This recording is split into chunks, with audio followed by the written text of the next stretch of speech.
Hey kid, don't ever let them get inside your head. They'll tell you what to do in life instead of everything you know that you could get. Don't let them guide your life towards regret. I'll fight for what I love with every breath. My past is filled with things I won't forget. I use them all to push me to my best. So treat the worst of times just like a test. If only I could go back in time, I'd tell myself that everything will end up alright. Just push yourself, test yourself, figure out what you like, and find your limits, don't be rigid, always work towards a prime. Surround yourself with open minds, people can change your life. A few friends with intent can help you feel alive. Find a passion, take some action, and with a little time, just be patient, make a statement, try to enjoy your life.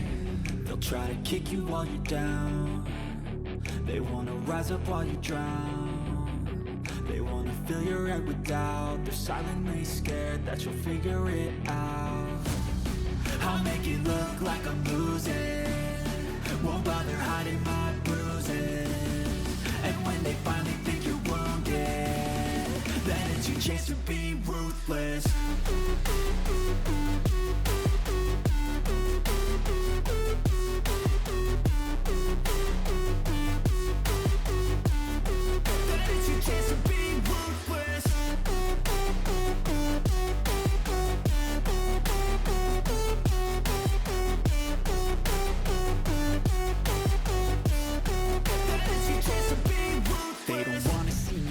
They don't wanna see me care. Anytime I make some progress, I can see that they compare. I think everyone's against me, maybe something in the air. Am I paranoid? I swear a void is forming and they're scared. I walk a straight path, not many can say that. I like to play fast, cross me and there's payback. You better pray that I don't see your face at any place that I go. I know you hate that. I've been doing fine, I'm not wasting any more time.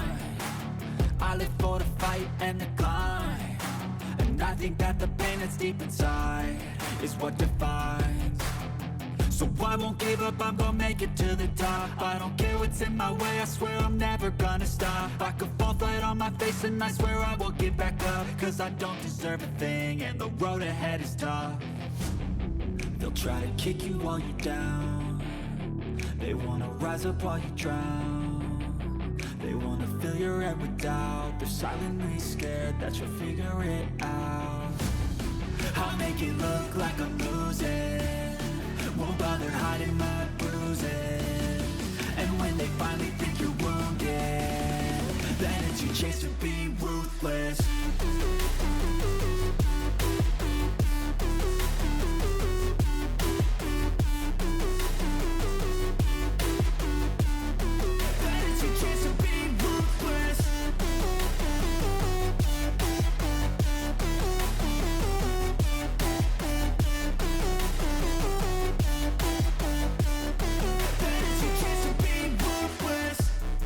I'll make it look like I'm losing, won't bother hiding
I feel nauseous, believe me. Never had a lot of shit come easy. Had to work hard, struggle just to be me.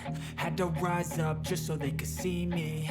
Did what I had to do just to feed me. And what was left over I put towards my dreaming.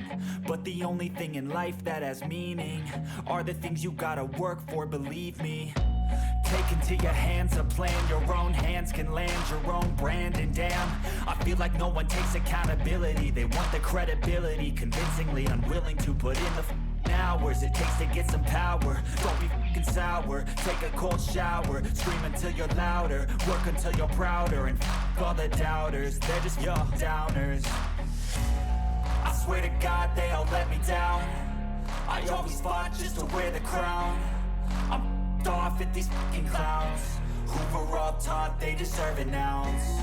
It's only worth it if you work for it. It's only worth it if you work for it.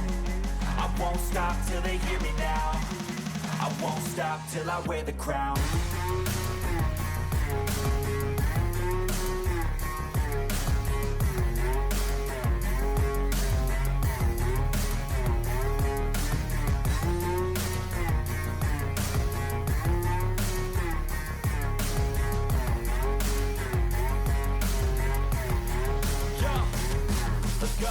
I'm just telling you to fight for your dreams, but it's not what it seems. Man, it's hard to be seen when everybody wants to be king. Yeah, they all wanna ring, yeah, we all wanna be free. So show me what you got, what you bring, how you fight in the ring, how you take a fucking swing. Do you got heart, are you mean? Got some scars, got some needs, are you willing to go bleed? I swear to God they all let me down.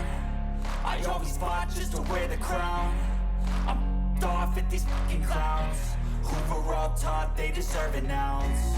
It's only worth it if you work for it. It's only worth it if you work for it. I won't stop till they hear me now. I won't stop till I wear the crown. I swear to God they all let me down. I always fought just to wear the crown. I'm off at these fucking clowns who were all taught they deserve an ounce. It's only worth it if you work for it. It's only worth it if you work for it. I won't stop till they hear me now. I won't stop till I wear the crown.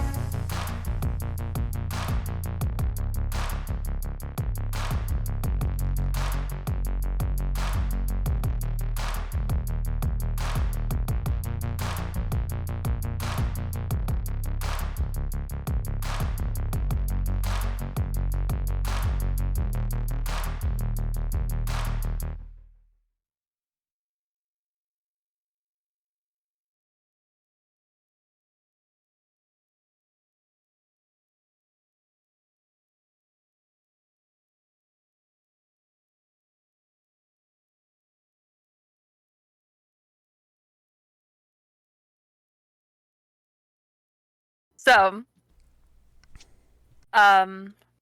lovely D and Renee were very curious and decided, oh, we're gonna eat one of these little communion wafers. That doesn't sound like it'll be bad.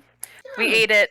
It was bad. It was really bad. It got everywhere. Ugh. It was bad. It was. We repainted. There was a temporary repaint job in the bathroom. And apparently these communion wafers were blessed, which double bad. Yeah. So after we were done with that business, we were pulled into Father Douglas's office, and Dee was given information about her past life before she was turned. Yeah. Little, but it's still a starting lead. Yeah.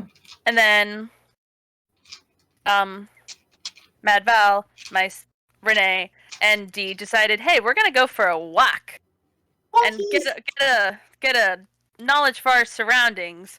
Alorah stayed at home, or Kitten stayed at home. Yeah, because little cat decided to pull some shit. We don't know what. We'll get she into decided that to do shortly. shit. Yeah. So we went for a walk, and then all of a sudden we heard a sound, we smelled a smell, and we saw a sight. Yup. And we met a new face, and all of us were very hungry. Renee was very, very hungry, arguing with her inner beast voice. And so Rose was like, "Oh, y'all are hungry?" Yes. And the person for which Rose was feeding from was like, I know a place. So we go back to this person's apartment. Renee needed to be let in because she has to be welcomed in. The fuck is up with that? I don't know. Okay. So then went in. All of us had a bite to eat. It was amazing. And then in repayment, while our lovely donors were taking a little snooze, a little rest, we went to the corner store. We got a whole bunch of snacks and Gatorade, brought it back, and then we made a deal. Like, a deal that they could be the donors and Information gatherers, give us a tour of the city that we're in, help us along. That was great. All of us left satisfied. Then we went back to the church, and Rose was like, "Oh, y'all stay here?" And we were like, "Yeah." There was a little ominous like, "Oh, okay." And then we went to bed. Yeah. We found the cat fast asleep. I tucked Kitten in because just I needed to. And then we went to bed. And that was last session. So effectively speaking, next time we hang out with this group of mortals, we're basically going on a date. And what a delicious dinner session. first. What a delicious session it was. For those of you that were around, there were some moments, man. Giggity. Moments indeed. See what All the moments. See what happens when you miss session, Alorah? I'm joking. I know you had extenuating circumstances. I'm just picking. It's a twister. That was I love that movie, though. That was a very good recap. Thank you very much. I didn't have any cows to sacrifice. I'm sorry. You're good. good. Don't I worry. looked. Don't I worry. didn't have any cows. You're good. You're good. The environment around Kitty here decided to do the twist. So once again, you slumber while the city goes about its day. The day wanes on. The humans do what the humans are going to do. Yep. The day moves on. And the sun slowly starts to sink in the sky once again.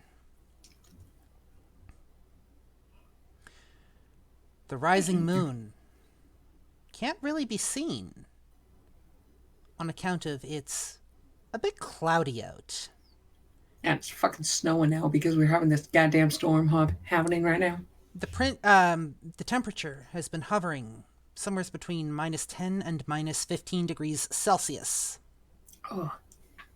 So it has been fairly frigid for the last few days. Wait, we can't really tell though, can we? Oh, you can tell. We just don't care. Yeah. You just have a higher chance of potentially freezing. Oh, that's not good. Like, you can tell it's cold, but it doesn't really bother you until you can't move. Fair. And That's fair. as the sun dips below the horizon, one of you is pulled back to consciousness to the sound of a cell phone ringing. Oh. Okay. Fuck. I reach over for my cell phone. Seeing as last session you traded phone numbers and got phone numbers, the caller ID pops up. Elijah. Oh, I answer the call. Hello, Elijah. What can we do for you? Uh,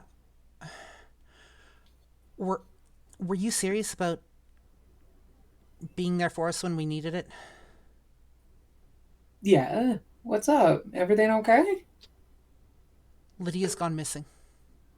What? Lydia's gone missing, and we don't know where she went.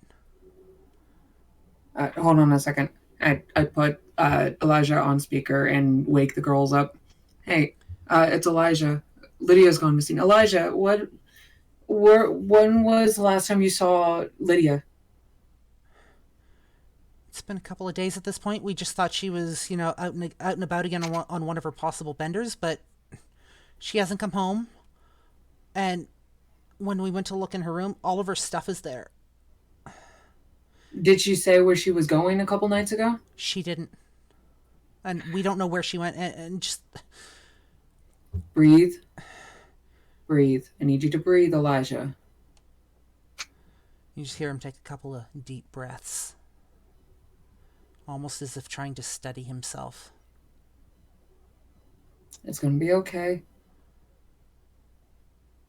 Now, do you know of any common places that Lydia might frequent? She doesn't really go places to hang out. That's mostly here. I know she's had some issues with family members from time to time, but they've never really been violent or been overly hostile towards her. As a matter of fact, we haven't really seen them. All we know is what we've been told. Did Lydia's family live close by to you guys? Not close to us. Probably about half an hour to 45 minutes away. Driving or walking? Driving. Okay. You said... Go ahead. You said all her things are in her room. That includes her phone and things that she would carry every day? From what we could tell, yes. When was the last time one of you saw her? When's the very last time someone saw her 100%? A couple of days ago. You'll have to be more precise, dear. That's the best I can tell you. Okay. Where? At your home or somewhere else? At our home. She said she was going out for a bit, and then we just never saw her again. And I don't suppose she said she was going to come back in a bit, did she? As far as I know, she said she was headed to the corner store. Well, we can at least start at the corner store. We could. Do you want to meet us up over at the corner store? I'll meet you at the corner store. And he can't really speak. He's in what seems too much of a panic. Hey, breathe. I need you to calm and breathe, okay?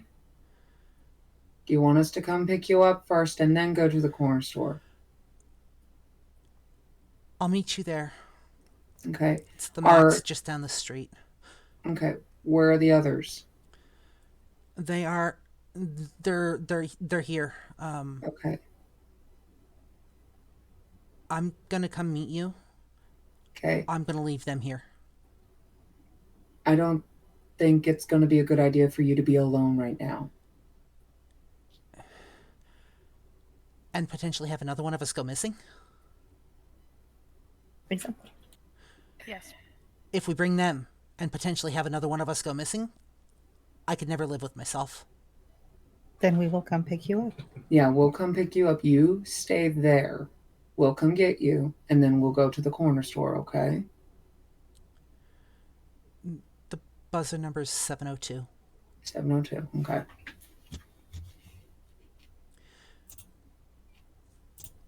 As you hang up the phone, there's a stirring from behind you as Alorah starts to pull back into consciousness. She's not curled up around her teddy bear, around Penelope too. She's curled up around a bag of wafers.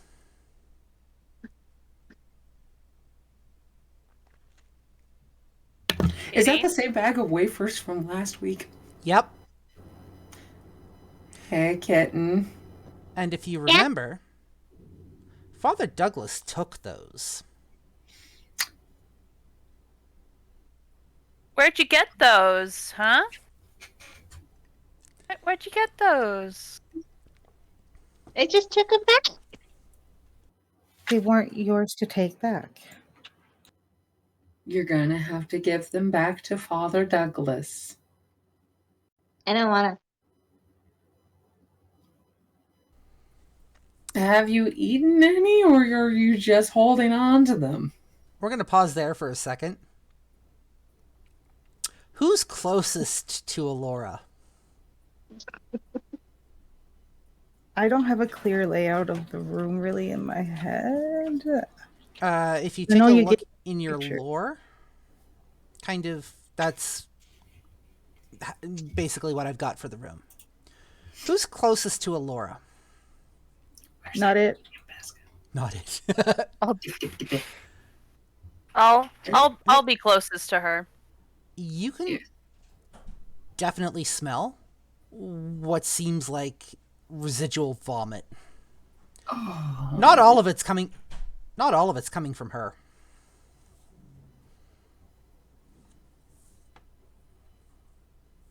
Not all of it?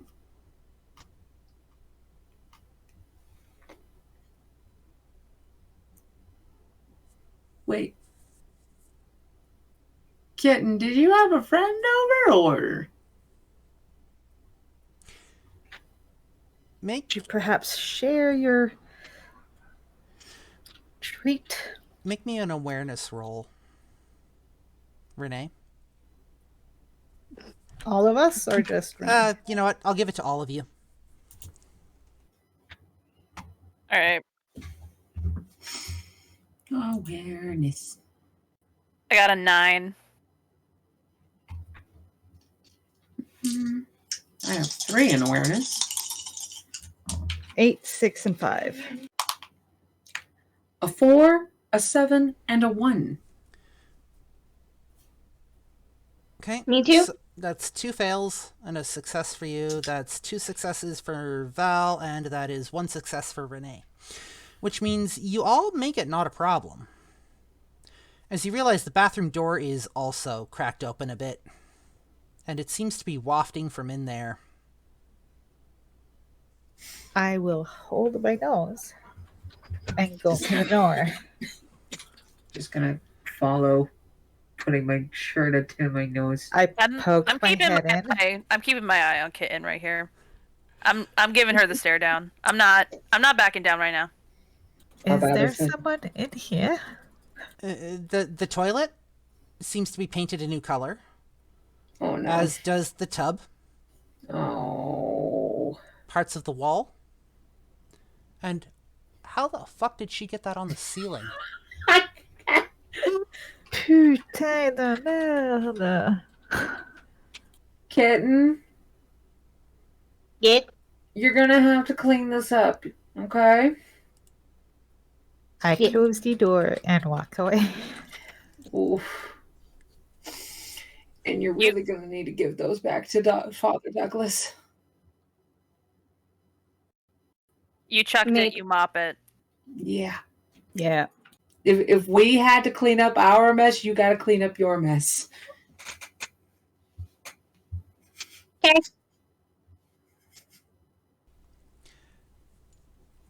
A knock at the door. Oh no. And as you open the door, Father Douglas is standing on the other side. And he Hi, looks Father. thoroughly unimpressed. Where are they? Do come in. He steps inside. And I heard just pointing at Kitten. He just turns and looks at Alorah.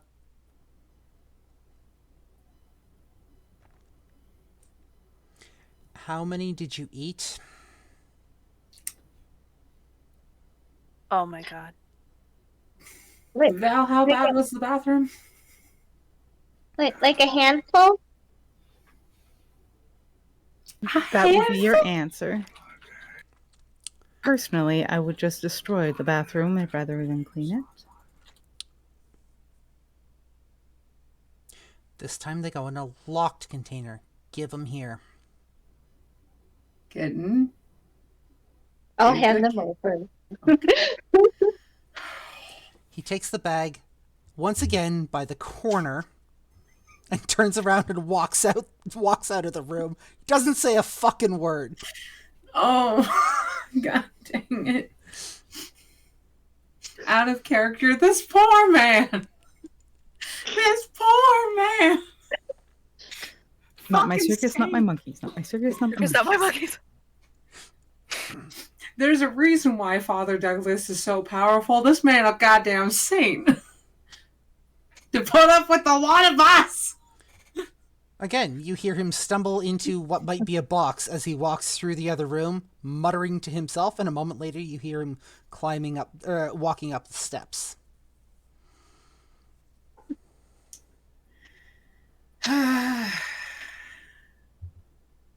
Okay, Kitten, you're gonna have to clean up the bathroom now. Damn it.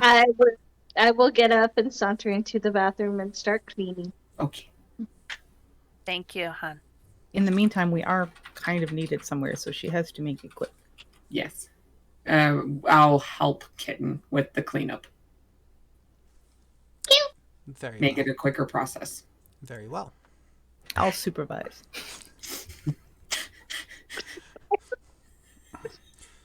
Let me see here.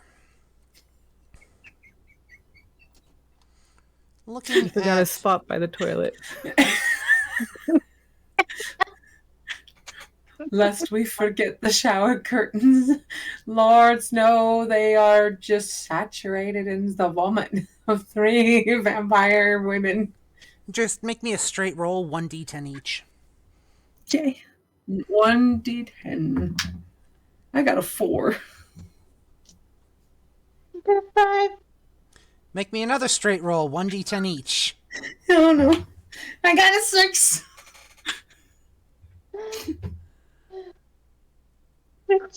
Oh. Well, 5 minutes in, none of you are really making much headway. 10 minutes in, Dee seems to have gotten a huge chunk of this stuff cleaned up. Alorah's Okay. just smearing it around. And I'm just gonna grab the medical books I'm done reading. I'm just gonna go to Father Douglas's office. I'm not helping here. I can't be in this environment for like Yeah. 5 minutes. I'll be right back. Giving So- valiant effort. Like I am trying to scrub a dub dub. So- I'm just failing, okay? Val is going to say, fuck it. You see her march in there. She's rolling her pant legs. Like her feet are bare, rolling up sleeves. She points at Cat in the corner by the shower. She grabs the shower head and she's going to spree the whole fucking bathroom, her included. luckily, I get out of the fucking way. there actually happens to be a drain in the middle of the bathroom. And the floor seems thank to be sloped, so it's actually pointing towards the drain. Somebody thought ahead when they were putting this drain in. Awesome. Great. Seeing as Thank it's not overly chunky, it seems to go down the drain just fine.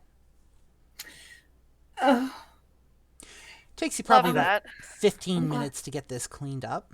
Yeah. And in the meantime, we're going to move over to Renee. So, you move back upstairs. Or you take the books, and you head out of the room, kind of muttering to yourself. Just Can vampires gag? Can the smell make me gag? Even though, like, I mean, just because you don't breathe doesn't mean you don't have to, or doesn't mean you can't.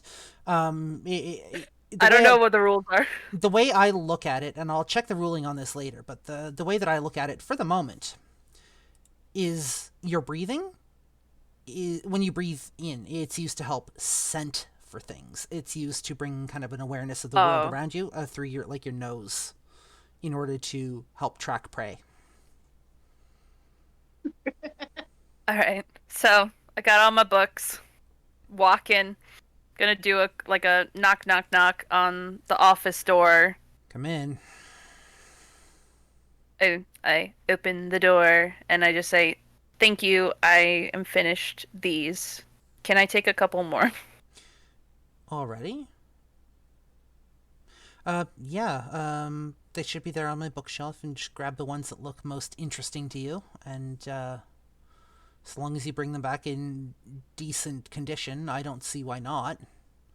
On the offhand that you finish those ones as well, I might be able to reach out to, like, the library or something and see if we can get you some other materials, or maybe to the local university and see if they might make a donation to the church if you're that interested.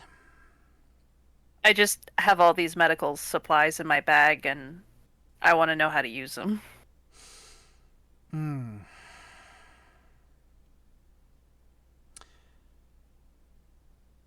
Well, that's fair. From what I understand, a lot of like in-depth medical stuff, once you are well enough trained in it, should theoretically be muscle memory, at least on the like physical side of things, like suturing wounds and whatnot, should just be muscle memory.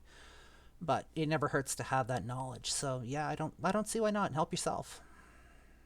All right, so I take the books, I put them back on the shelf. I take like another just couple, and as I'm just like sauntering out, like dreading going back downstairs, I just like over my shoulder go, "Thank you," and then keep walking. You just hear him grunt, and then a moment later you hear a definite clicking sound as a key turns in a lock.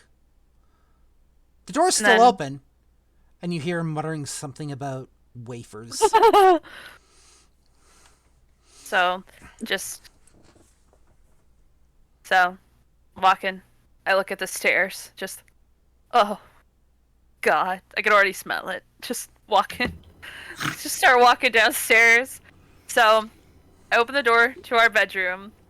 I put my books on my bed, take like a nice like long glance at my bag, like I'm gonna, like, this is the new small goal.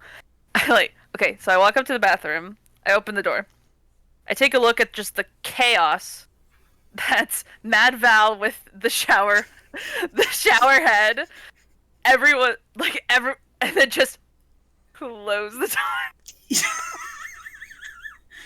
It's like, nope, they got that under control, I'm good. So, eventually the mess is cleaned up. The bathroom is looking like pristine, if not a little wet on the walls and the floor and the ceiling and whatnot. It's almost like on the kitty. It's almost like somebody. You what? And it may be a little on the kitty. A little is a nice way to put it. You got hosed. Ya hoser. Yeah. No. Eventually, like I said, the bathroom is cleaned up, and you do manage to just take a last look around, and you can't really see anything. You can still smell it, but airing it out is probably going to take a bit. Yeah, considering where it's located. But at least the worst of it is taken care of. Sorry. No more wafers for you, Cat. And I just lightly pat her on the head. No more food whatsoever. Unless it is that of blood. Okay. Val is just giving you the crazy eye. I'm watching. Yeah, you. I don't think you want to know why she's called Mad Val. Yeah. Because I keep making her angry? Not necessarily, but let's not Gonna venture test that. it. Remember the hole in the metal door? Let's not have that in a Remember person, shall we? Penelope? True. But I guess we all get dry, dressed. Yep. Yep. We have a human to locate. Yes. So, you folks prep. You get ready. Get dressed, ready for a night out. Get on our coats and our snowshoes, because it's snowing outside. And about 15 minutes later, you find yourself outside of the apartment building. And they said that the buzzer number for the apartment was 702, so I'm going to go ahead and put that in. Nobody answers, and a moment later, the door buzzes. Just you open the door, head up in the elevator, find yourself outside of outside of the apartment door. I knock on the door. Takes a moment, but you do hear some chains unlatching from the inside, and the door opens. And upon seeing you, Elijah opens the door and steps back, and he looks like he's had better days. So for those of you that weren't here, one second while I grab Elijah's character sheet, please. Elijah appears to be a middle-aged man with a tall, imposing figure. His short graying hair and a well-groomed beard. His face is stern with a prominent nose, deep-set brown eyes. Usually he's wearing a sharp suit and tie, at least he was last time the group saw him. And he has a small scar over his left eyebrow and a wedding band on his finger. This time he's not wearing a suit and tie, he's actually wearing what appears to be jeans and a casual t-shirt with some sort of faded design on it you can't quite make out. Looks like it's been a well-loved shirt. And he opens the door and steps back. Got his shoes on, and he's just grabbing a jacket from the closet. Okay. Are the other two okay? Are Marcus and Victoria okay? They're a little they're worried, but I've told them that it's gonna be handled, and that Do they you guys are gonna help, and they seemed fine with that. know what's going on? They don't. How would they react if you were to say something?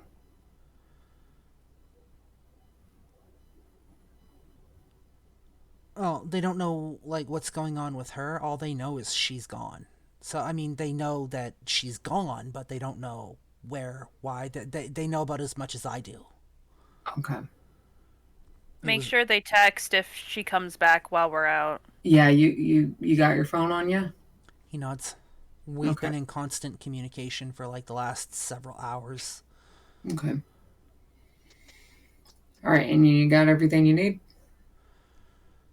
As well as I can, as much as I can, I suppose. All right, let's go. I have a question. Oh, right. Do you think that after a couple days we can still sniff her out? That is a possibility. Oh, by the way, Elijah, this is our friend Kitty. Kitty, this is Elijah. Hi. He just kind of nods. Doesn't really say anything, but he just kind of nods. Speaking of, now that you bring that up, Kitty, Elijah, do you have anything? Do you have a way of just grabbing something of Lydia's real quick? I mean, yeah. We can. What are you looking for? So Kitty actually just made a suggestion in considering her thing. There might be a possibility we could test something out. So maybe an article of clothing, or She's a gangrel? That would explain the ears. Yes. Do you? Yeah. okay. That might be, that might be something else we can help with, but once this crisis is dealt with. Yeah. That being said, do you have an article of clothing of Lydia's that Kitty here can sniff? He nods, disappears around the corner, heads down the hallway. A moment later, you hear a door opening, some rustling or something like that. Then a door closing, and he comes back like a couple of minutes later. He's actually got a sweatshirt of hers. Okay. And then I'll take the sweatshirt and then give it to Kitty. Yep. I am going to.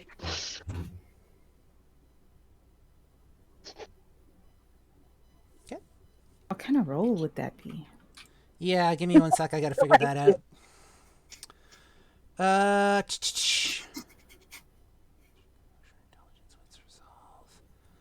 Let me see.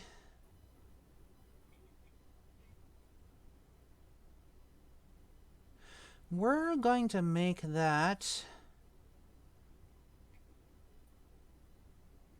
I'm going to make that an awareness roll. Okay.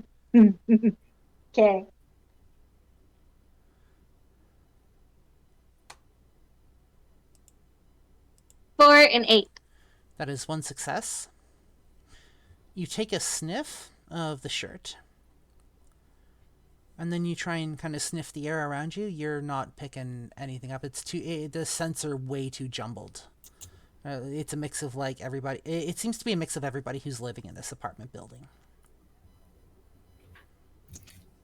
Let's go to the corner store first. Quick idea. Rather than a shirt, try something that no one else would have been on, like a pillowcase. Maybe. And then sniff it out in the hallway away from everyone else. I could just go into her room and sniff. Sure, you could do that. Have fun. Roll down in it. Is that okay, Elijah? If you want to look around her room for something, you're more than welcome to. Let's do that. Come on. So I'm gonna go into a room, but instead of looking around, I'm just gonna jump on the bed and start sniffing the blanket and pillow. If it works, it works. Careful with her things, Kitty. We don't want your scent on it. Just don't break anything. I'm small. Yes, you are. One moment. Alright, so make me an Anybody who's going into Lydia's room, you're going to need to roll me an investigation. Okay.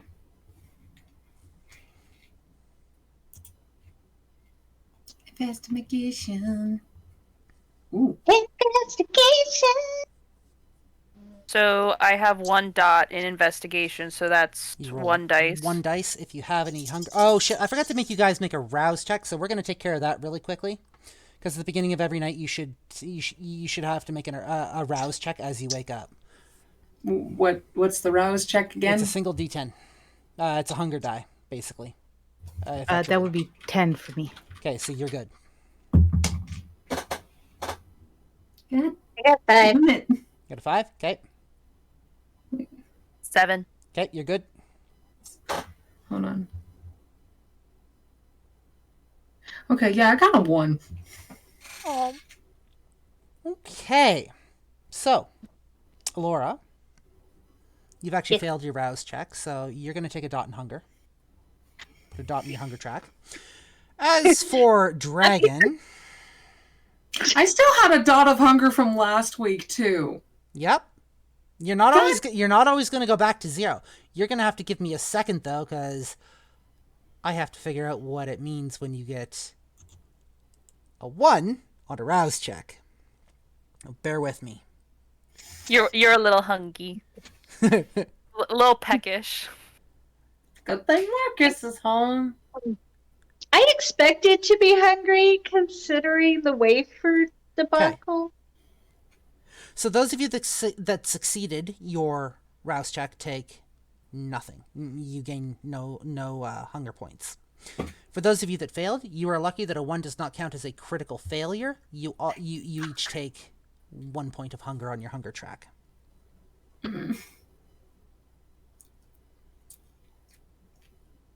So, now that we've got that done, you're going to roll me your investigation checks. accounting for your hunger dice. Phew. Okay, so I have mine. Ooh. That would be a 9 and 2 6s. 9 and 2 6s. That's 3 successes. Thank you very much. Okay, so hunger dice. I got a 10 and a 9. Normal dice, an 8 and a 3. That's 3 successes, 1 fail. Okay. So, Um, investigation, I got a 9, and then hunger dice, I got an 8. 2 successes. So, yes, Nice. Air 5. heck yeah. 10. Alorah? I only have the 1 dot. Yep. So 8. Cool. So that is still a success. Yay. Don't forget, you can use points of willpower to re-roll your any dice, basically any dice roll except for a hunger die. But that also takes away from your willpower tracker, which has unintended consequences potentially later on. I don't feel like going rar.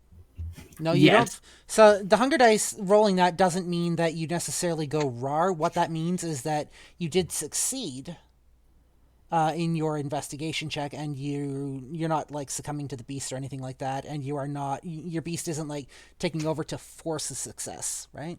So you just basically in that case you succeed. So in Lydia's room, as you're looking around, her bed seems to be a bit askew, as if it hasn't been made. Her blankets are all ruffled. Her pillow seems to be kind of lopsided. There's a desk, there's a TV, an open closet with some clothes hanging in it, and a dresser. On top of her desk lies several papers, including a phone. One of the drawers seems to be slightly open. There appears to be, upon further investigation, a broken necklace on the floor. And as one of you is looking around and you just kind of brush that necklace, Elijah looks at it for a second. He's like, she never takes that off. What's the significance of it? I don't know, but she's always wearing that. Can I tell how it was broken by looking at it? Like, is it a pull? Did it just break accidentally? Yeah, it's like somebody took it and ripped it. Like one of the links is broken and it was forced. Well, either she did that herself or there was someone here. Yeah. You also, looking around, spot what appears to be a business card on the floor of her room. I pick up the business card.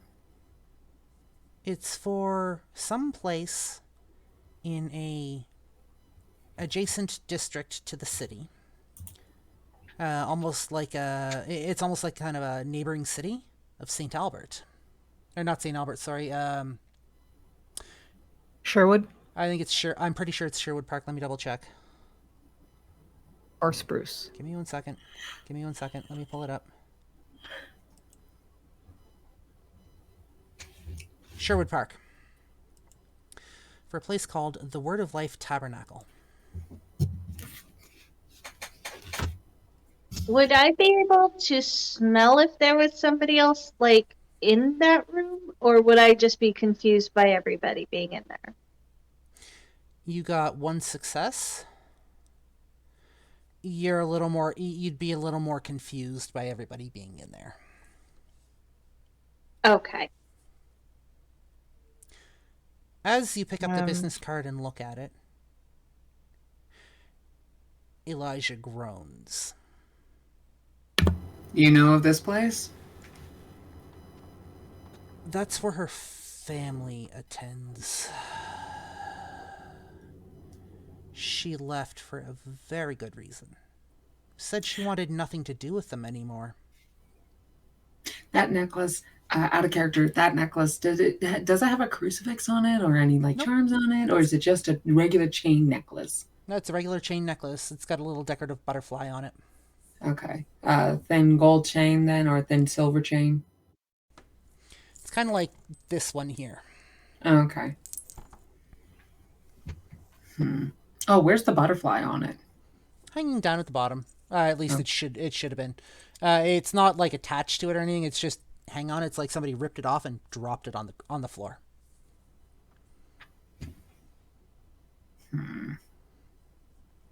That's just rude.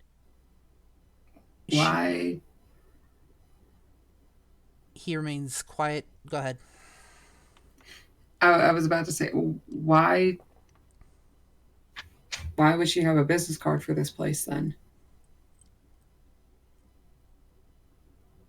As far as I know, she wanted nothing to do with the place.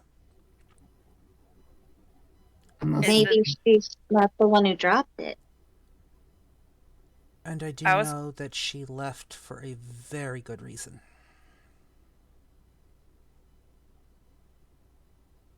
Are these people, like,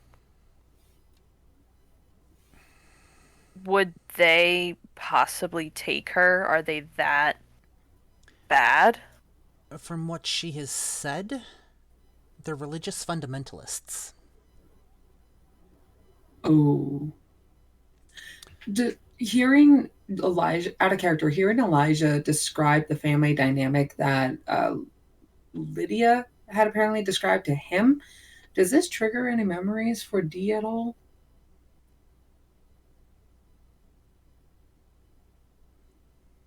No. Nope. Okay. Hey, at least you're trying to get a memory going. I gave up. I do know. It says Elijah speaks up. I do know, from what I've been told, that the leader of the church, and I use that term loosely, controls everything to do with the congregation's life, up to and including what color their house and car is if they have a car. Good grief. That's, I thought homeowner associations were bad. I want to go paint a house. If they're responsible for taking her, there's no telling what they're doing to her. There's no telling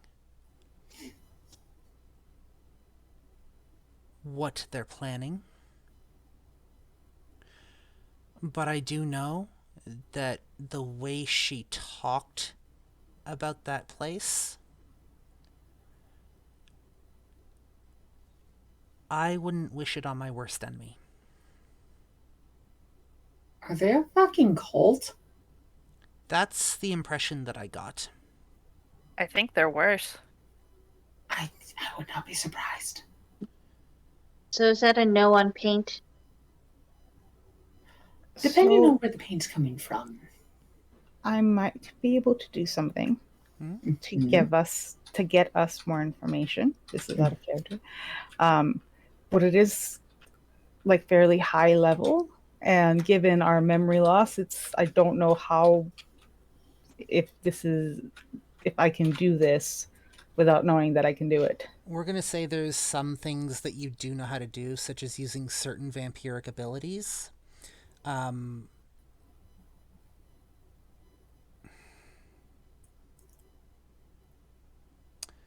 That would be an almost innate thing for you. Okay. So It in also that case, it also has been a couple of weeks in game time, which means you would have probably had time to kind of experiment with things and learn certain things about yourself. Because I mean, we're moving real time, right? It's been 2 weeks since we started playing, so yeah. yeah. There's lots of time for like experimentation and exploring and shit. Okay. In that case, I'd like to do Spirit's Touch. One moment, please. It's a level 4 aspect. Level 4 aspect. 1 second while I pull up the rules, because I didn't have your shit written into the character description sheet like I normally do. So where's the aspects at? 1 second. You said it's 4th level? Yeah. It's the very first one. Level 3. Well, that was level 5. There it is. Spirit's Touch. Mm-hmm. By touching an inanimate object to the ground, add a location. The vampire can sense the emotional residue left by those who have handled that object or visited the location in the past. The user gains insight into not only that person, but also what was done and under what circumstances. While rarely crystal clear, the information often provides leads impossible to gain from regular forensics and deduction. Cost is 1 rouse check. Your dice pools are intelligence and aspects. You want to use it? Yep. Okay, so you start... so I want you to kind of paint this out for me. What are you attempting to do as you work to channel this blood through you? Am I still holding the necklace? Or you're the one that picked it up, right? Yeah, I'm the one that picked up the necklace and the business card. Yeah.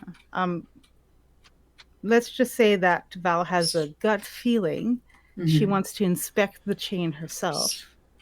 Yeah, and sure. so when she finally grabs hold of it, she almost freezes, like to like what it looks like to everyone else, but she's almost like overcome by it because it's technically the first time she does this.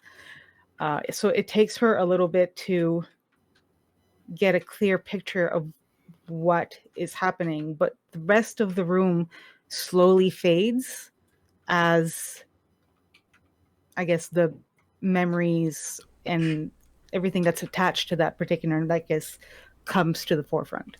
So, you're going to make me a rouse check as you begin to channel the blood. 8. That would be a success. Congratulations. You do not bring the beast to the surface. Yay! And now you are going to make me an intelligence and aspects roll. So, welcome to using your actual vampiric abilities. This is how this is done.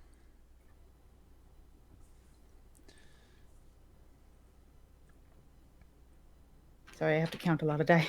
You're good. Wait, how many? So, Mad Val's dice pool is yes. Let me take a look here. Jeebus! So, I'm just going to throw this out there. Mad Val's aspects is 4. And the intelligence roll, let me double check something. It looks as 5. And then... Ooh. Let's see here. She's not the same as you guys. Nope. He's built different. We have the technology. So that's 5 10s. Wow! Okay, so that's 2 criticals and regular A success. 7, an 8, and 2 6s. Okay, hold on. I need like something. Val sees everything! Jesus Christ, it's Jason Bourne. Ah! She's just seen all of the Okay. last day and a half, practically, of Lydia's life because of Okay. her interactions with Lydia. Okay, so you've got 5 10s. An 8, a 7, and 2 6s. Wow, You didn't net a single fail. Jesus. Lydia must have been real important to you. Good Okay. grief. 1, 2, 3, 4, 5 successes to start. What did 6, you 7, do? 8, 9, 10, 11, 12. That's 13 successes right off the bat because 4 of your 10s count as doubles. Holy crap. Fucking what? So, here's so- how this is going to happen. So apparently she and Lydia had exchanged secret vows when they had their whole thing together last week. There was some... It got real passionate in this room between the two. So, There was a blood bond made and everything. aspects roll versus difficulty, depending on... I'm not even going to bother with difficulty on that because... Gleaning the emotional state of the user. 1 second. That's a nice way of putting it. No, she's feeling that shit. She feels everything. Yes. One second. Enmeshed. It's not so much that everything fades when you touch this. Like, you've been kind of experimenting with your abilities over the last couple of weeks. This one, however, almost feels like it grabs you by the throat and drags you into it. All right, we're going pensive style. Yep. And you're standing in the room, but there's no one else there other than Lydia. From what you can gather, nobody else appears to be in the house. There's no feeling of that. Lydia feels like she's on her own during, some brief downtime. A resounding crash can be heard throughout this unit. And a couple of male voices, followed by several pairs of footsteps. Yeah, I think her room's on the right-hand side of the hallway. We need to do this quick. We need to do it now. And a moment later, the door breaks down. What the fuck? The door is literally knocked off the hinges.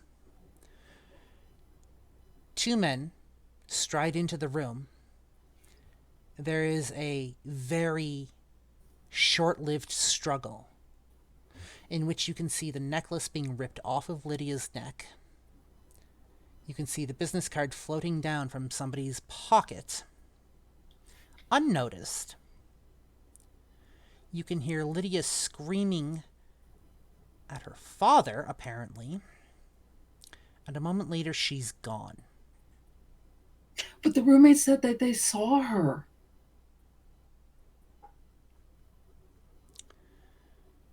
I get the feeling the roommate's memories are not totally reliable. That's fair. We're gonna... basically, this vision time skips. Just not long. And one of these men is back in the apartment, fixing and patching the door. I get a good look at them. Pardon? Do I get a good enough look at the men to know them by sight if I was to run into them, or to give a description? Their face appears blurred out. Okay. It's almost like their face isn't not the important part, but it's almost like there's something tampering here.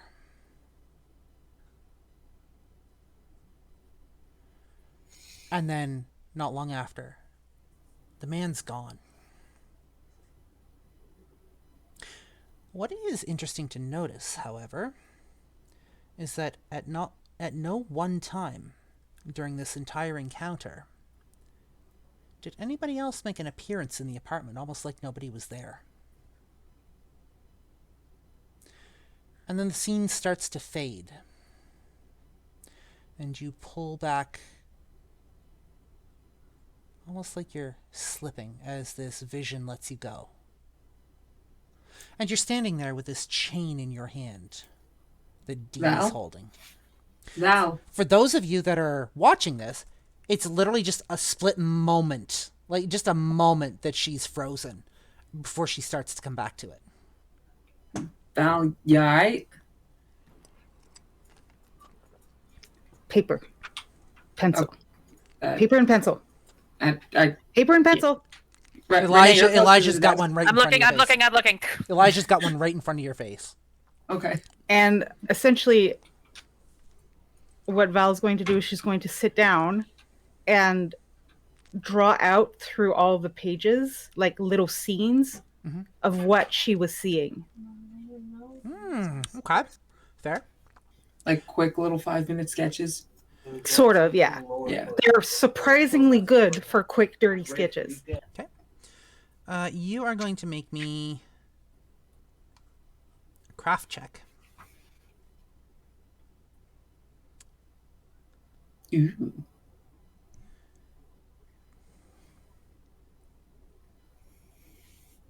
A 10, a 7, that's a 9, and a 5. 10, 7, 9, and 5. Not bad for rolls tonight. Yeah, so these are quick, dirty little 5-minute sketches As far as the rest of you are concerned, they're like portraits. Almost like somebody snapped a Hold photo. on, sorry. One moment, please. Holy shit. Val is good at this.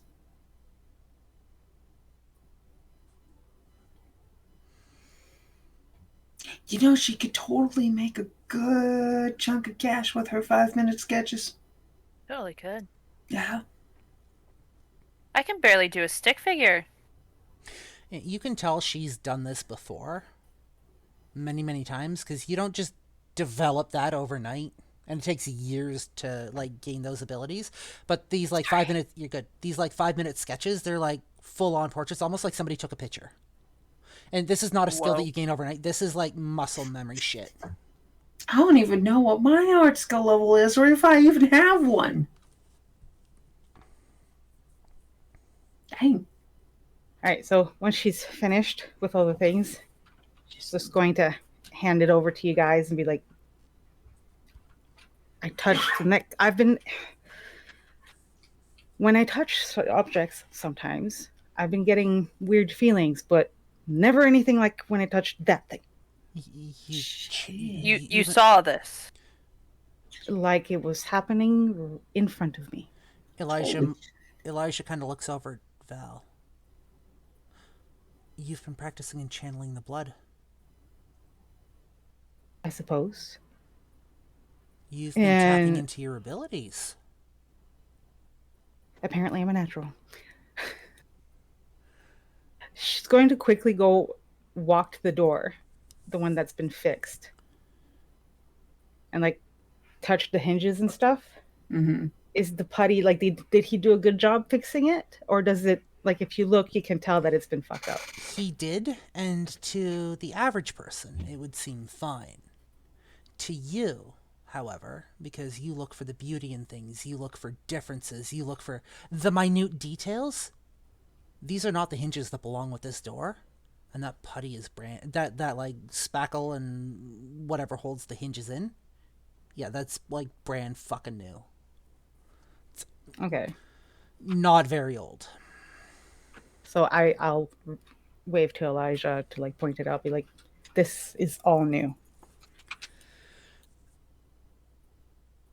When were you guys gone from this place long enough for someone to do this? We went for a walk. She said she was gonna take a nap.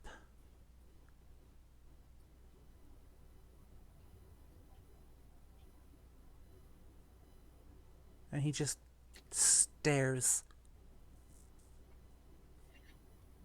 looking really, really defeated. Elijah, and I put a hand on Elijah's shoulder. You could not have known this was going to happen, okay? Elijah, look at me. He just... Elijah. It's almost like he's not hearing you. Hey, and I actually, like, take his chin in my hand and I get him to look at me. Elijah, look at me. He looks at you. This is not your fault, okay? You could not have known this would have happened, okay? None of you could have known. We need to find her. Yes, and we will, okay? We have a lead now. Do you have transportation? I can get you there. Mm-hmm. It's just gonna take me a moment to grab my things. I have a car in the parkade. Okay. Have you eaten yet today or tonight? I've had a little. Do you have anything in your kitchen that you can grab real quick?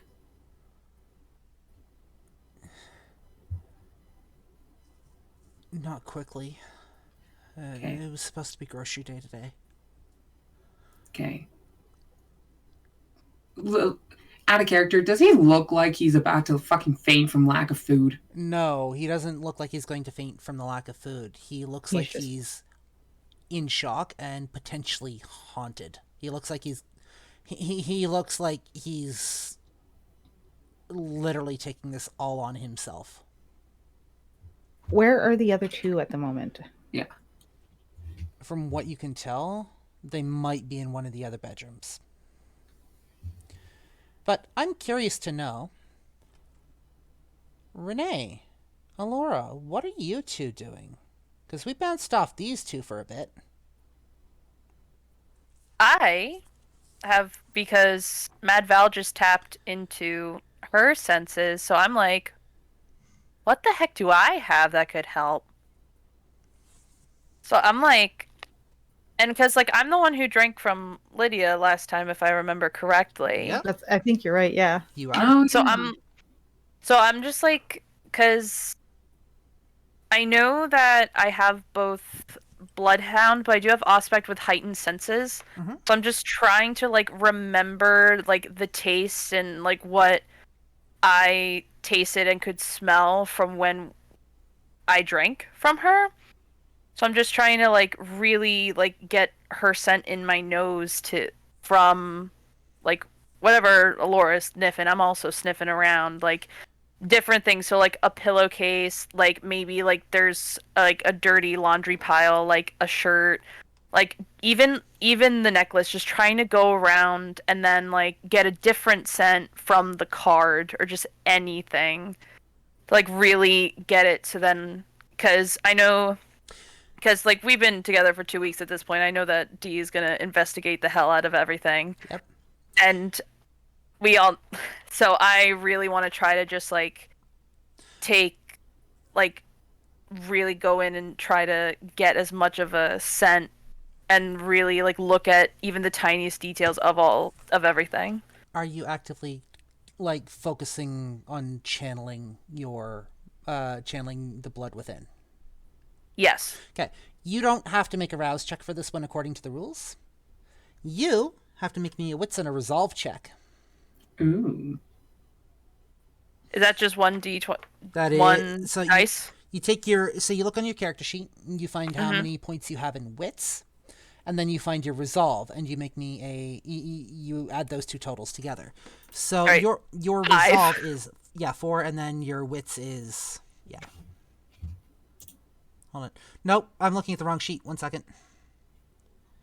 Your resolve is 2, and your wits is 3 for a total of 5. So you get to roll 5 dice.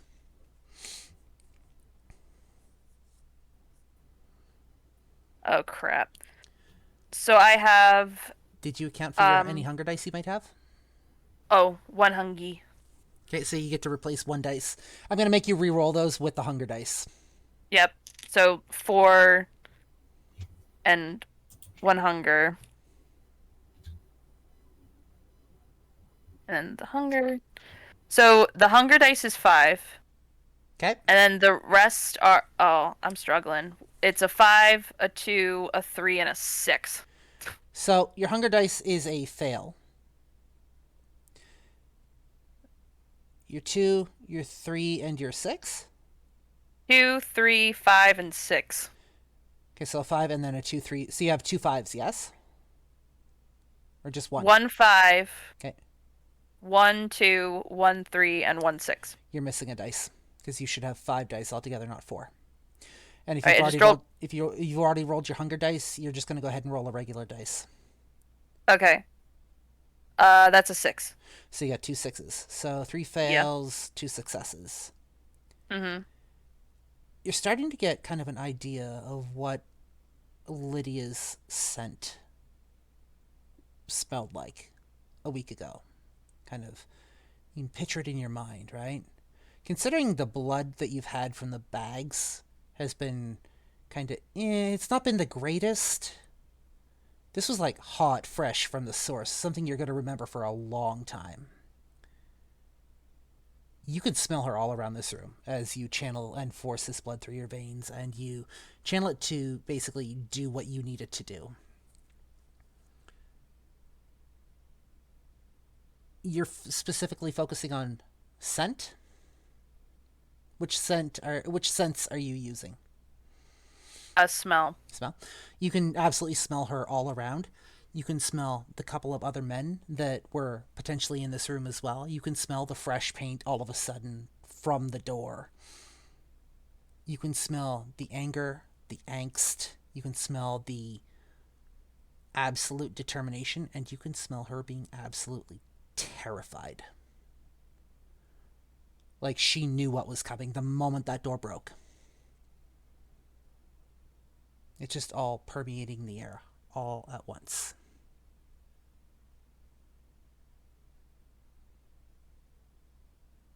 Alorah. Yeah. What are you doing? I don't want to help in this particular situation, so I flopped on the bed and am dangling my feet and watching everyone else be silly. Okay. I come in handy when we need to get into places, and we're not trying to get into anywhere yet, so I don't have anything to help. So we're going to cut back to Renee for just a second. With this information, what's your response? What are you doing? How are you acting? Like, I am at knowing that she is knowing now that I know especially about her emotions, I'm getting very just agitated and starting to get anxious as well. Cause this is the first person I've ever drank from, and especially considering I have no memory, this is the first form of real intimacy I've had. it's not the first, but it is the most emotionally charged that you've had. Yes. Yes, so I'm starting to now get worried, but trying to channel that energy into, all right, let's get as much clues as we can. I'm looking at the beautifully done quick sketches and I guess confirming what I'm smelling to what Madval saw. Go ahead. Yeah. No, I was done. You said you have a point in hunger, yes? Yeah. You can feel that kind of itching at the back of your head and just that voice that always seems to be there these days. We're gonna make them pay. And we're gonna take no prisoners. Finally, I agree with you. Nobody takes what belongs to us.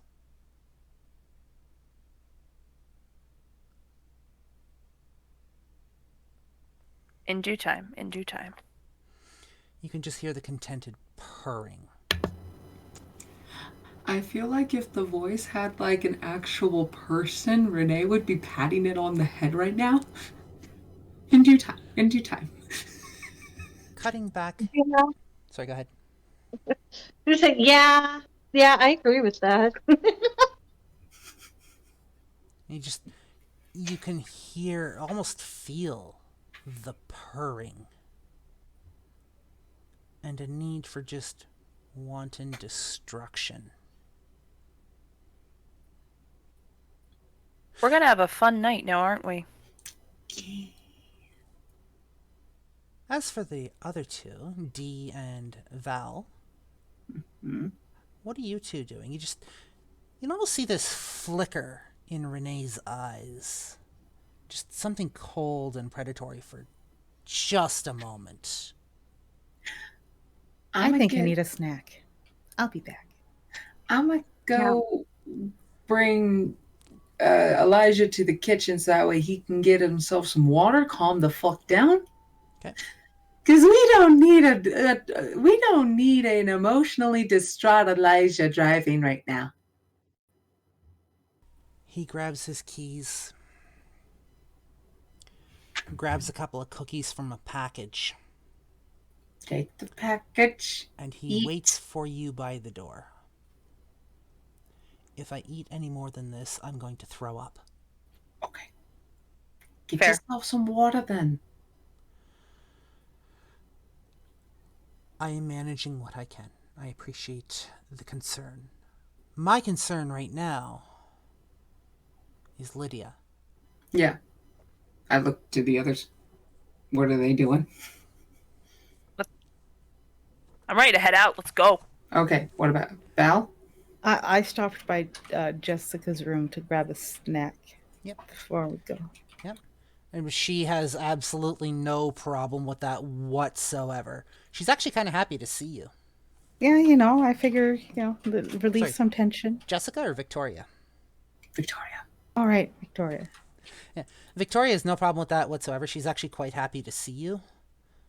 Almost as if the cavalry's arrived. I'll check up on Marcus. The moment the door shuts, she's like, just take what you fucking need. Nom nom. Yep. I'm going to give you a point of hunger off your track for that. I didn't have any hunger. Cool. As for Marcus, Please. Marcus he looks at you as you walk in. You okay? Been better. Hey, come here. And I, arms into, hug position. Come here. You look like you need a hug. He kind of slowly moves over to you. Are you going to find her? We're going to do the best we can. We have a lead, and we're going to go to where she might have been taken. Then take what you need and bring her back in one piece, please. Okay. And as I'm hugging him, yeah, arms over his arms, I do take what I need. You can, I'll give you back a point of hunger off your track. Cool.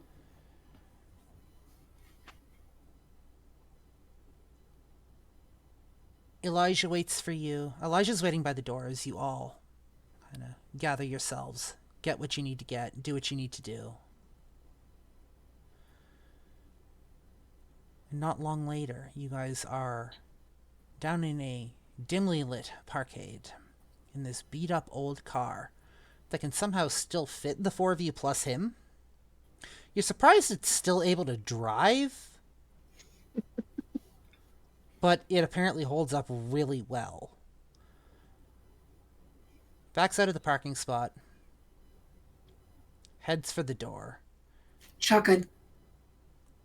Sure. Heads for the parkade door. Out into the night, navigating through the city streets. Kitty's looking at me all mad for not calling shotgun first. Yeah, because you know what that means? That means I'm stuck between the other two. So you'll be in the middle.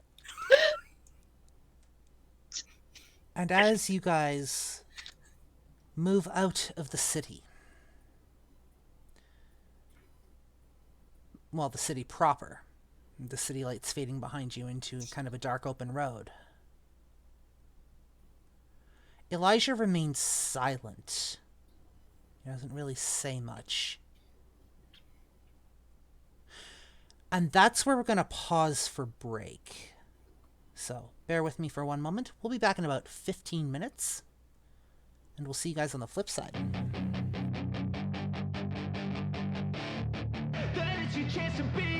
Hey kid, don't ever let them get inside your head.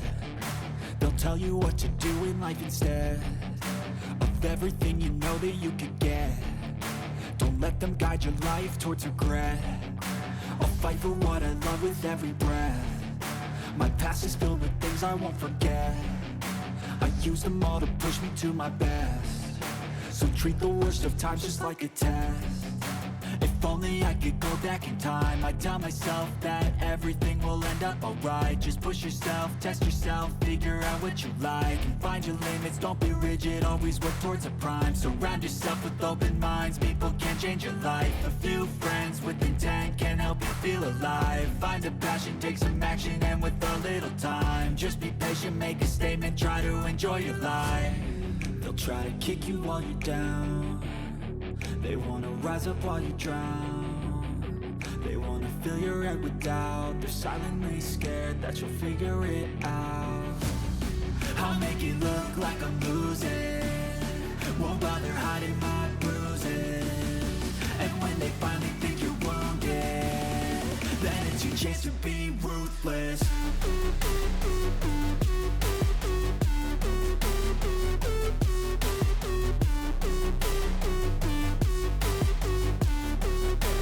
Chance to be ruthless.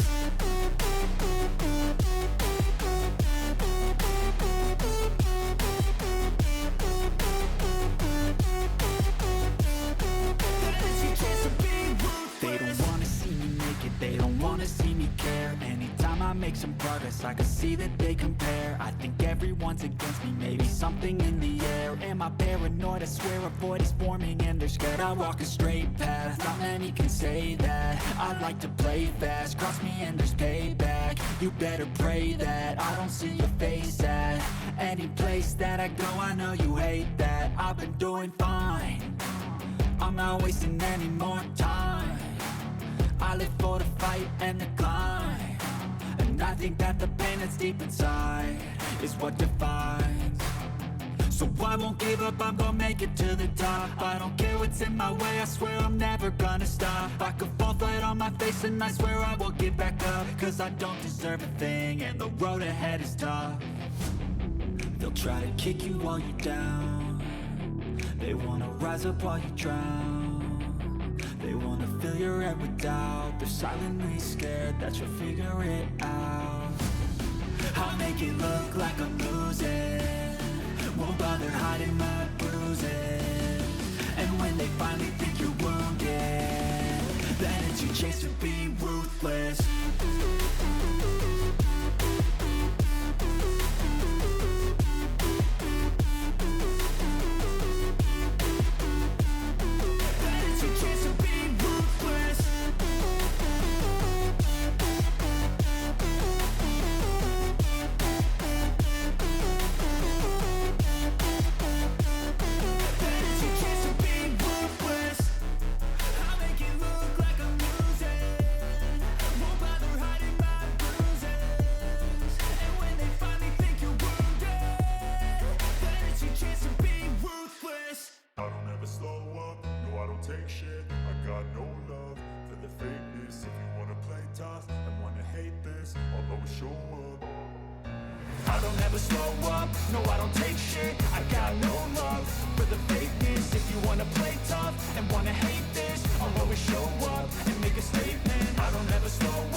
So instinctive and so passionate, every word I move so descriptive like an adjective. I got a vendetta against people who patented being negative when you should be getting after it.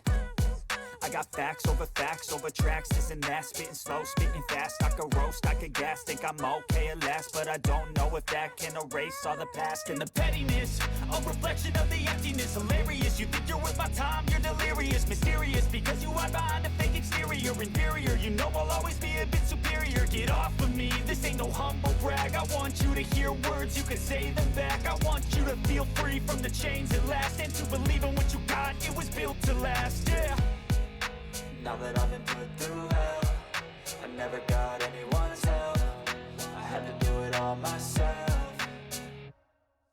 I don't ever slow up, no I don't take shit. I got no love for the fakeness. If you wanna play tough and wanna hate this, I'll always show up and make a statement. I don't ever slow up, no I don't take shit. I got no love for the fakeness. If you wanna play tough and wanna hate this, I'll always show up and make a statement. Gonna learn the consequence of being incompetent. Mental health is confidence, dreams and some honestness. I'm not here to save the day, that's for you to take away. I could play a million mind games, but instead I say something not illogical, something that is topical. Rub it on and watch it go, make yourself unstoppable. Dreams are irresponsible, but they're always possible. If you just believe, you could be so remarkable. Thoughts in my head, a collage and they spread. I'll be great one day, going off of my meds. No, I'm not giving up, no, I'm not giving in. I will make it to the top, taking off in the wind. I gotta make it, I'm saving every day to taste it. I'm patient, but my mind, it can hardly take it. I'm chasing a dream that I've had for several ages. A vacant, modern kingdom for the taking. Now that I've been put through hell, I never got anyone's help, I had to do it all myself. I don't ever slow up, no I don't take shit. I got no love for the fakeness. If you wanna play tough and wanna hate this, I'll always show up and make a statement. I don't ever slow up, no I don't take shit. I got no love for the fakeness. If you wanna play tough and wanna hate this, I'll always show up and make a statement. I don't ever slow up, no I don't take shit. I got no love for the fakeness. If you wanna play tough and wanna hate this, I'll always show up.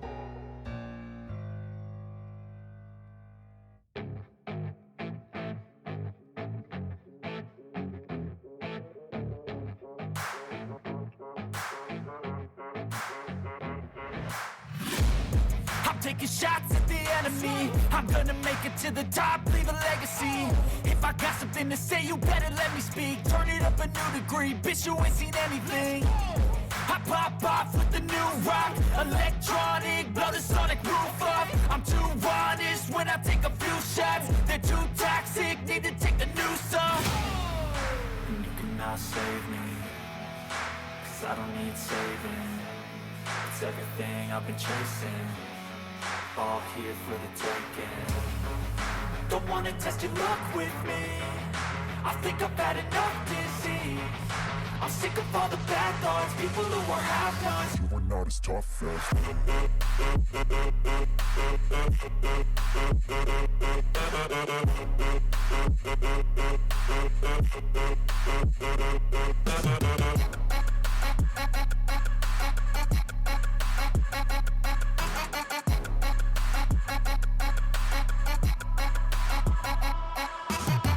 I'm back, you know that I never left. I got tracks and some music that you never guess. I don't slack, don't lose, learn your lesson yet. When I get to choose what I do, I'm like a weapon. I'm not sharp as many, but got heart. I'm ready to change scars to envy, to win large and plenty. I like to play fast, never change back. Calling out, I'll pay back, 'cause I'm great at that. Oh,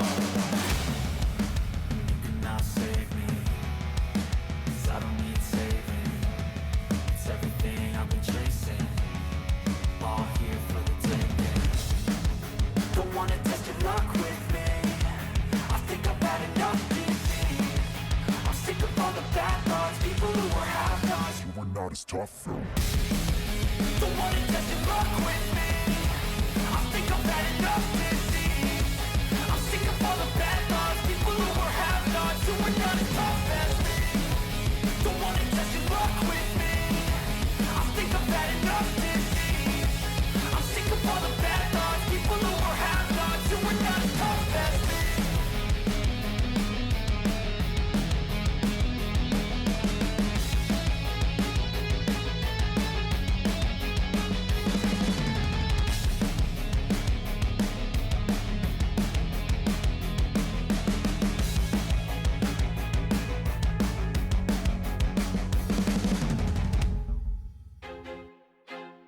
I feel like I'm losing my mind.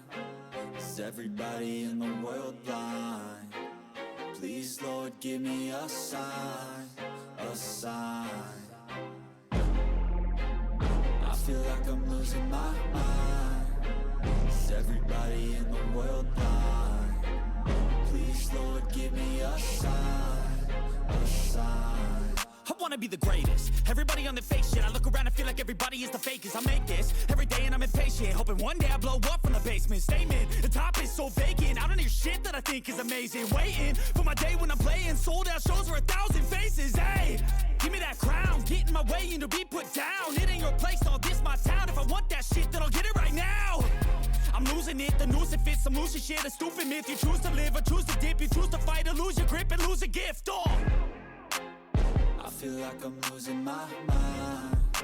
Is everybody in the world blind? Please, Lord, give me a sign, a sign. I feel like I'm losing my mind. Is everybody in the world blind? Please, Lord, give me a sign, a sign. yeah.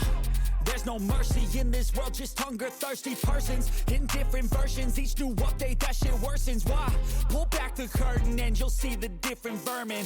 We all have different burdens that all seem to cause disturbance. Yo, so do me a favor, don't treat me like a neighbor. Don't need the different flavors of your problems just to savor.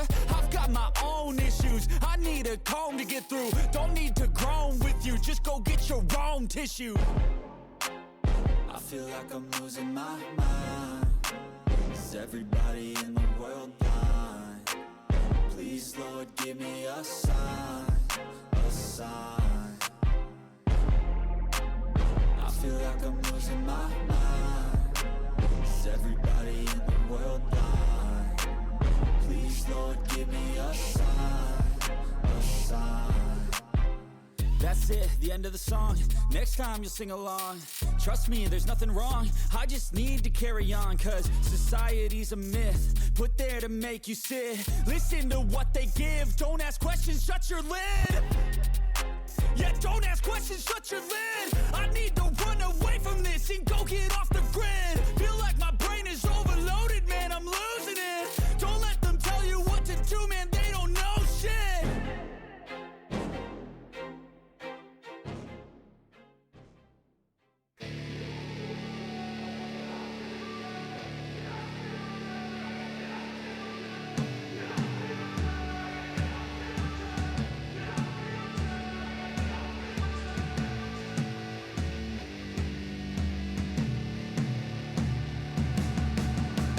Hey man, how the hell you doing? I've been just fine, living life with the noose and in my mind, all I hear is music. Watching your mouth move, damn you look stupid. I feel like everyone's a stranger.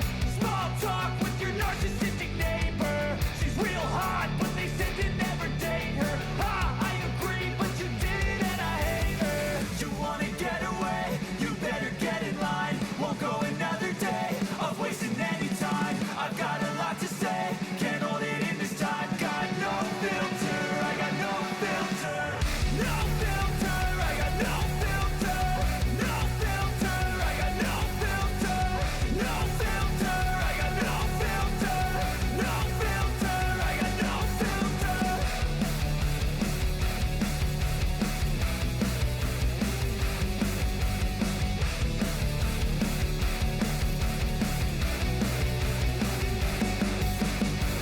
Hey man, can I get a favor? Yeah, sure, hot, no, see you later. Sometimes I just wanna be a hater. Gotta wash down the top 40s with a chaser. Your voice starts feeling like a waiter. Scraping my mind against a cheese grater. Before you go, sir, you have to sign a waiver. That's alright, I'm aware of the danger. You wanna get away? You better get in line. Won't go another day of wasting any time. I've got a lot to say, can't hold it in this time. Got no filter, I got no filter. No filter, I got no filter. No filter, I got no filter. No filter, I got no filter. No filter, I got no filter.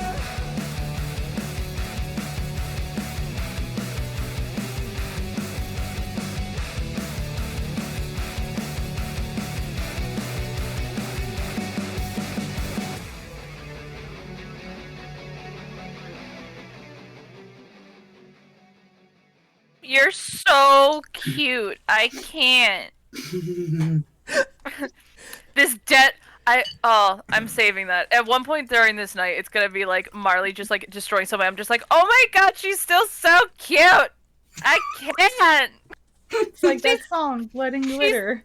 She's getting blood on her little fur. Oh. And on that note, we're back. Yes. So, we find ourselves in a rather crappy looking vehicle. Well, a rather crappy looking vehicle, sorry, words are hard. Driving down darkened roads between cities. Between the city of Edmonton and the city of Sherwood Park. Our 4 individuals here. One second. Heading off into who knows what. Heading to who knows what. Elijah, quiet in the front seat as you drive. The night air streaming in through the window that he has rolled down. He hasn't even bothered to turn on the radio. And you can tell that his hands are gripping the steering wheel so tight that his knuckles have actually turned white. And you can tell that he's just brimming with fear, anxiety, and maybe an underlying hint of rage. Pure and unadulterated rage. as we turn to D. So I'm in the front seat because I called shotgun. Well, you got to be quicker to call shotgun, Alorah. But basically, D is a little bit lost in thought, trying to think of plans and whatnot, how to go about trying to get Lydia back and whatnot, trying to think about what these people are going to be like, because from what has been told, this isn't a good situation. And as she's just running through things in her mind, I want this to somewhat subconsciously activate the Auspex ability Premonition. Absolutely. So, you're sitting there thinking through all of this. And thinking through the events that you've learned. All of the information that's basically been dumped on you.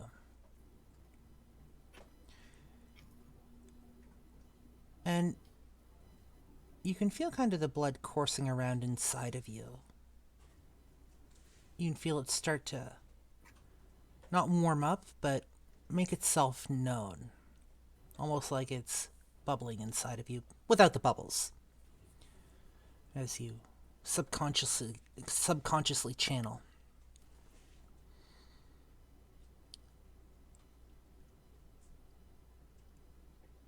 You just hear that voice in the back of your head. There you go. This is how you work your gifts.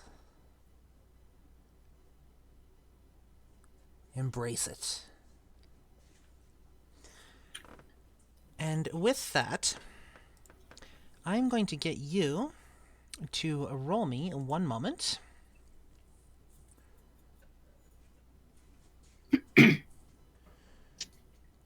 You're using Premonition?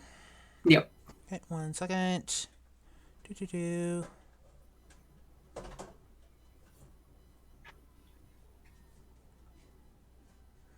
Dice pools for Premonition, Resolve, and Auspex, please. Okay, so I have 2 in Auspex, and then you said Resolve? Resolve and Auspex, yes. Where is Resolve?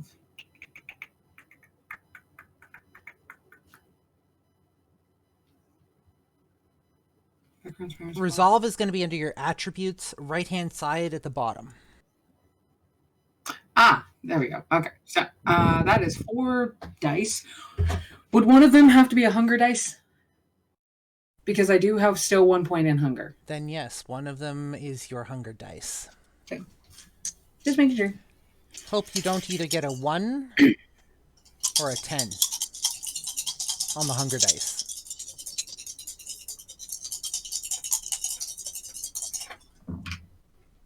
Okay, so hunger dice, I got a 3. Okay. Everyone else, 7, 9, and 5.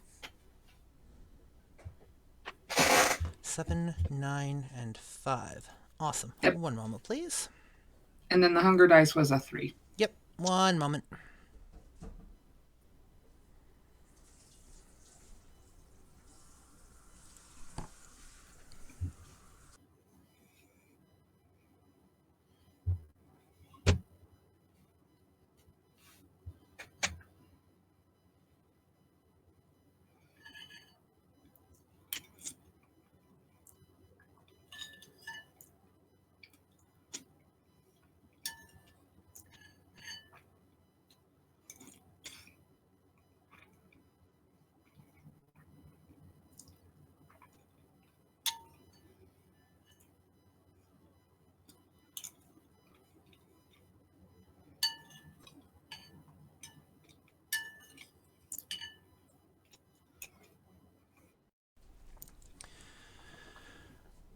So, what are you trying to...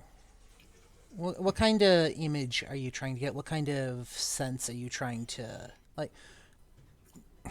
Describe to me what you're trying to achieve with this ability, so I can give you the proper description. So with Premonition, what I'm trying to get with how I'm trying to plan things out It is late at night, so most people are going to be asleep. They're probably not going to want to be disturbed in the middle of the night. So trying to figure out, okay, how are we going to make this so that way this is not going to raise a whole lot of suspicion? How are we going to get in? Trying to figure out ways that we can get in. If we have to deal with people, what are we going to say? If we can get in through alternative means, what is it that is going to be blocking our path? And trying to figure out, okay, depending on how big it is, how much of a space within whatever building Lydia is probably kept in, are we going to have to search before we find Lydia? What are the chances that we're going to run into someone that is going to try to physically block our path? Or what are the chances that we're just going to find Lydia in an actual house somewhere, or a bunkered, or some strange building, what have you? Okay. Thank you. Let me see here. Just trying to think of all possible outcomes and all possibilities of what could happen. Basically, in Dee's mind, she's pulling a Doctor Strange moment. Only if she'd seen that movie within the last 2 weeks. So, Out of character, this would be something Doctor Strange would do.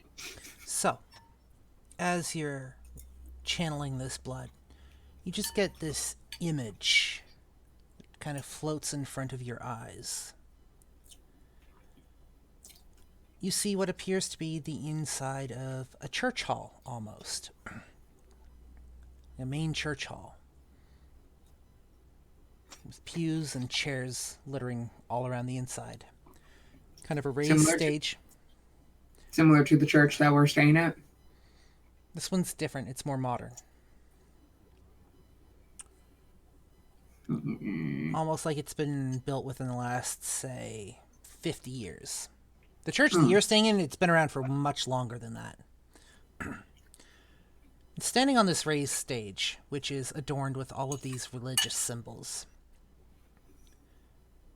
You can't make out exact details, but you do see a commanding figure, what appears to be a fairly commanding figure standing on the stage. Tall and broad-shouldered, with a thick beard and piercing brown eyes, looking out over a crowd of about 200 people.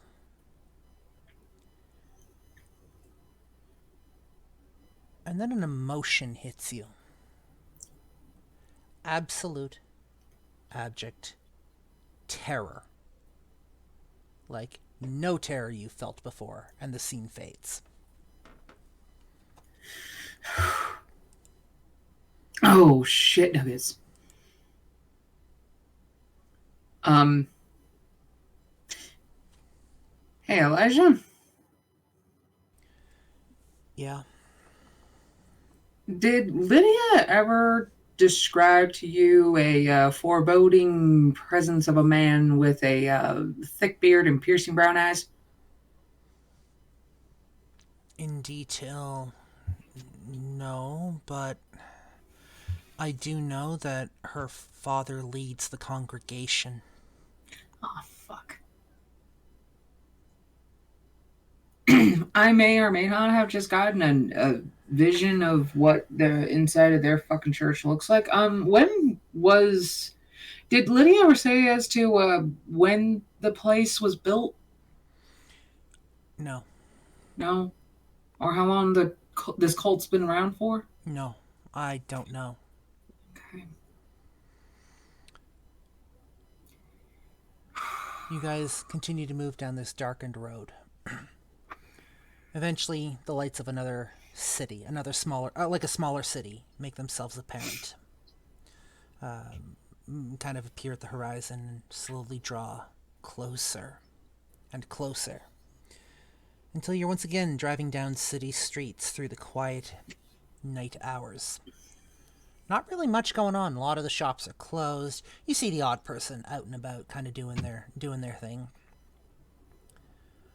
And then Elijah breaks the silence. So, You've been around here for a couple of weeks. Well, in main town, but not here. Well, I mean, yeah, but that's what I meant. You've been kind of getting used to yourselves and your surroundings.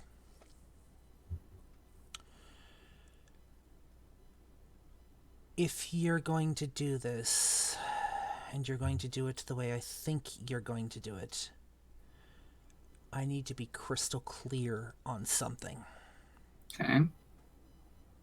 And this is a very hard learned lesson for most vampires, never mind humans such as myself. I only know because of my former master. You can't break the masquerade. Don't intend to. Or we're going to do our damnedest not to. That means they can't know that you were there. And if they do know that you're there, you need to fix the situation. Otherwise, you risk drawing the attention of what I am told are some very unsavory individuals whose entire mission is to wipe out any vampires they gain knowledge of. I think your kind called them, let me see here, let me think. What did he say they were? Sorry, it's been a while. My mind's also not what it used to be in tonight's current state. I think he called them the Second Inquisition? So what now? The Second Inquisition. Huh? Their entire purpose is to eradicate vampires. Oh. Are they other vampires who are doing this, or are they human? I don't know. Oh, I don't fuck. think I want to know. If you're going to do this, you need to do it in a way that won't bring attention to yourselves. This is why it's important to have no witnesses. At least no witnesses that remember, or no witnesses that are left alive. And to clean up your messes. That being said, in this context, straight out slaughter might be a bad idea, because that tends to be noticed. Yeah. I don't... Okay, no one was thinking of slaughter, right? I looked back to the three. Val is stuck staring at all the lights as they pass. Okay, but hear me out. I've been playing with something that I think might be fun to try. Hold off on that in case we actually need it. In the meantime, we're trying to do this stealthily. Yes, it's stealth. I Oh. make myself different. Yeah, that is definitely going to be something you're going to need to try. I've Yes. Also taken the liberty of getting you all a present. Hmm? Open the glove box. I opened the glove box. Sitting inside, the glove box, as you open it, it's empty, for the most part.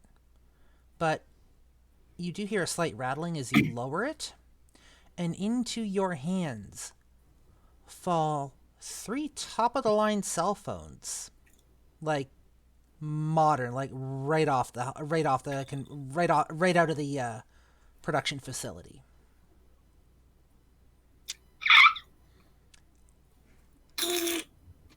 I'll pay the phone bill for them, for all 3.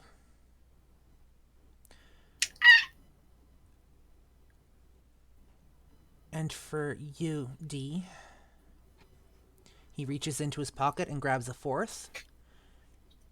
You can toss that old clunker. I take the phone. And then... You also need to remember, Second Inquisition isn't just looking for physical instances. They have spiders that will crawl the internet for certain keywords that may allude to the existence of vampires, which means you need to be extremely careful what you type in. Because these cell phones are tracked. They can be tracked. The ones you just got us? If you have the right technology, you can track just about anything these days. Fair enough. What did we just get? We got cell phones. Top of the line. Really fancy cell phones. And basically he's just giving you a warning that the Second Inquisition doesn't just look for physical signs. They're also monitoring the net as well. Yeah. Okay, so I pass out 3 of the cell phones to the ladies. You guys can all add that cell phone to your inventory. It is a Samsung Galaxy S22 because I am rather fond of those models. Yes. You have to like poke Val a couple times before she like grabs the thing. Where are we putting this? You can put it in your inventory, under your notes, your equipment, wherever there's a spot for. Possessions, maybe? Yeah, Possessions. Yeah. Samsung Galaxy S22. Val kind of, you know how like most people like naturally know how to hold a phone? Yep. That is not happening right now. Yeah, and that's fine. Like, we can worry about teaching Val how to use it later. So what kind of cell phone was it that Daddy Douglas gave D? Yeah, it was an older model that he had. By today's standards, it would be rather archaic. So like a Samsung Galaxy A20? I didn't have the model actually picked out. I'm just going to say a Samsung Galaxy A20. Works for me, go for it. Because that was one of my old phones. Go for it, go for it. It takes you probably about 5 to 10 minutes from pulling the cell phones out of the glove box and passing them out. For the car to come to a gentle stop in front of a big, boxy building. A rather decent-sized parking lot.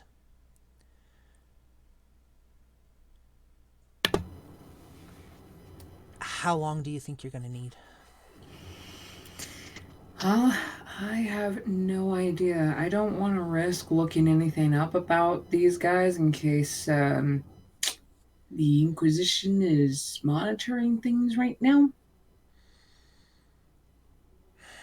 So, we're probably just going to have to sneak our way around to get a feel for the place. And then try to find a way to in. An hour, 2 hours, how long? Let's start with 2 hours. I may have a solution. Yeah, what's up? Hold on, I'm scrolling.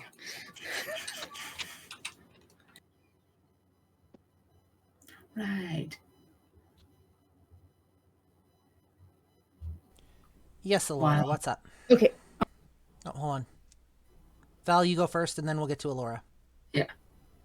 I don't know if I can do this one just because I don't have a clear line of sight and I haven't actually had her blood. So I would need you to like read the thing to see it, like how you feel about it. What It's is the share ability? the senses and aspects. Share the senses and aspects. One moment, please. What level? I think it's a level 3. 1 second.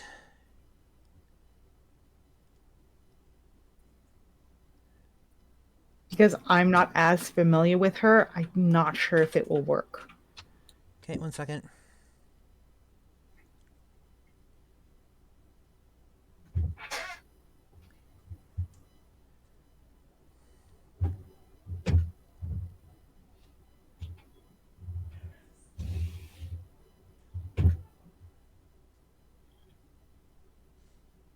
In this case, you would not be able to use that, and I will say that you will innately know that as well. This will not work.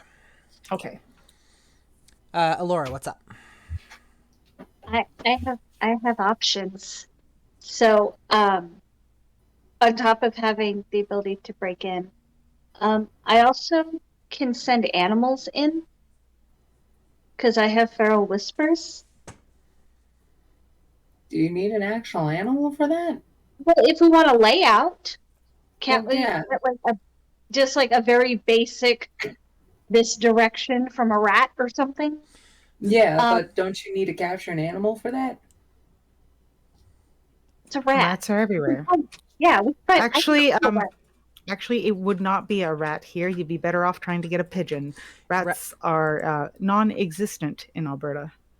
So They are actually illegal. so Yeah. that is one option. The other is I have silence of death, and I have weight of a feather. So I can literally just do, and they cannot hear me unless, of course, But I also become really like light. A light kitty. Oh no, we lost someone. Shit. Hold on. Uh-oh. Hold on.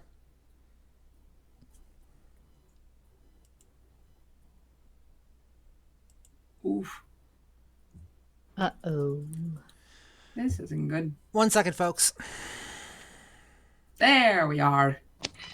You good? My idiot roommate turned off the internet Why? because he thought it was going too slow, so he turned it off and on again. Lovely.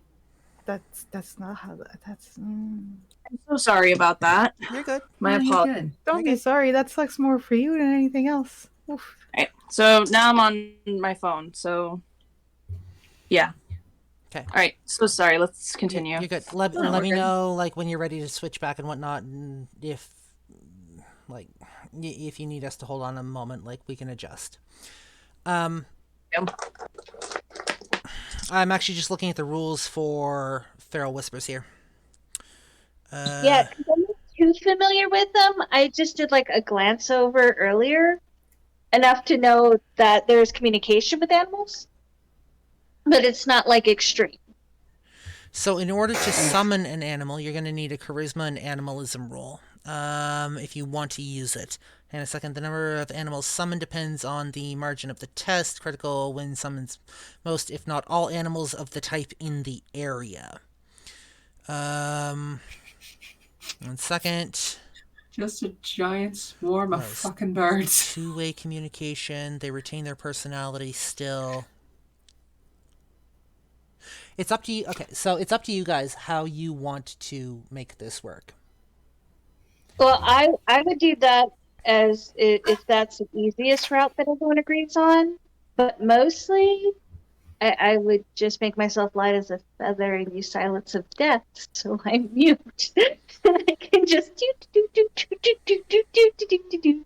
and they might think I'm a cat, just roaming around the church. Cat. Can't see nothing, just a cat. As you get out of the car, you move towards the building. Moving up several steps in front. Let me grab the image of this building.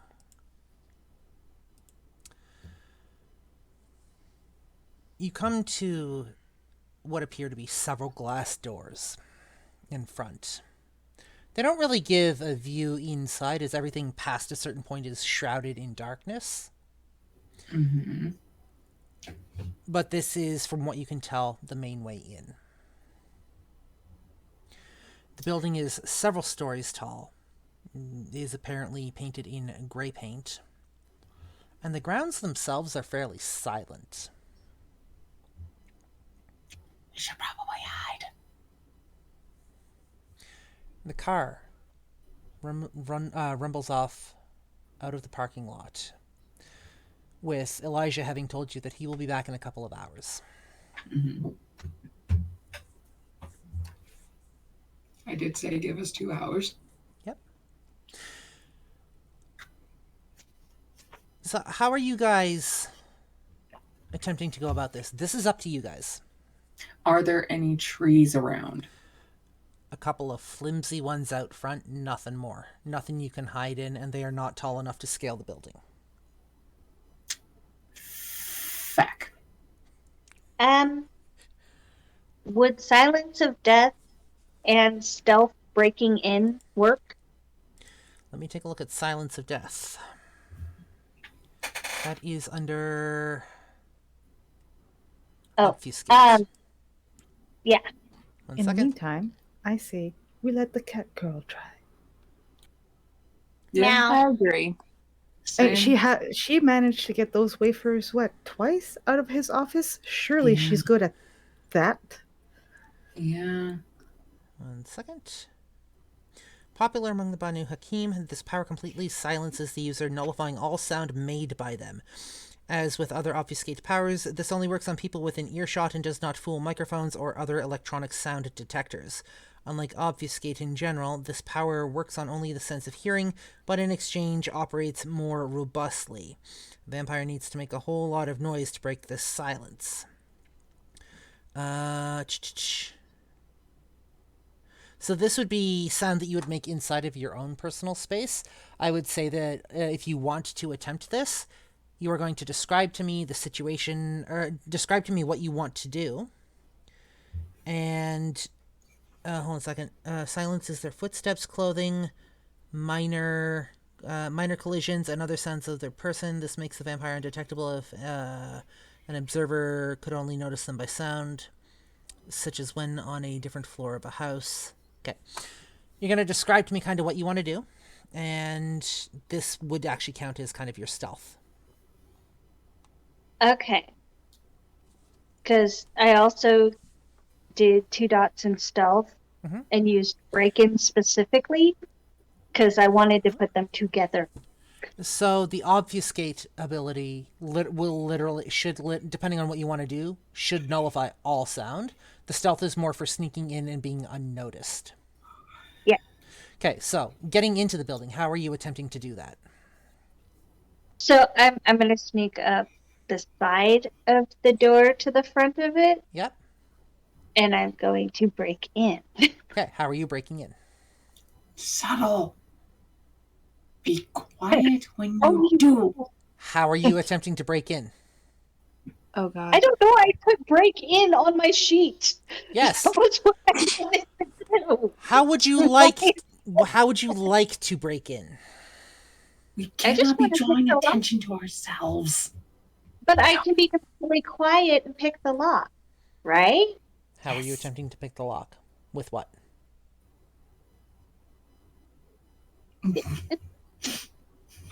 Do you have any bobby pins or anything like that? So there you go. I'll take one of the buckles off of my shirt. Hold on a second. I use it to break it. Renee, you look highly amused. What's going through your head? We're gonna need more than 2 hours.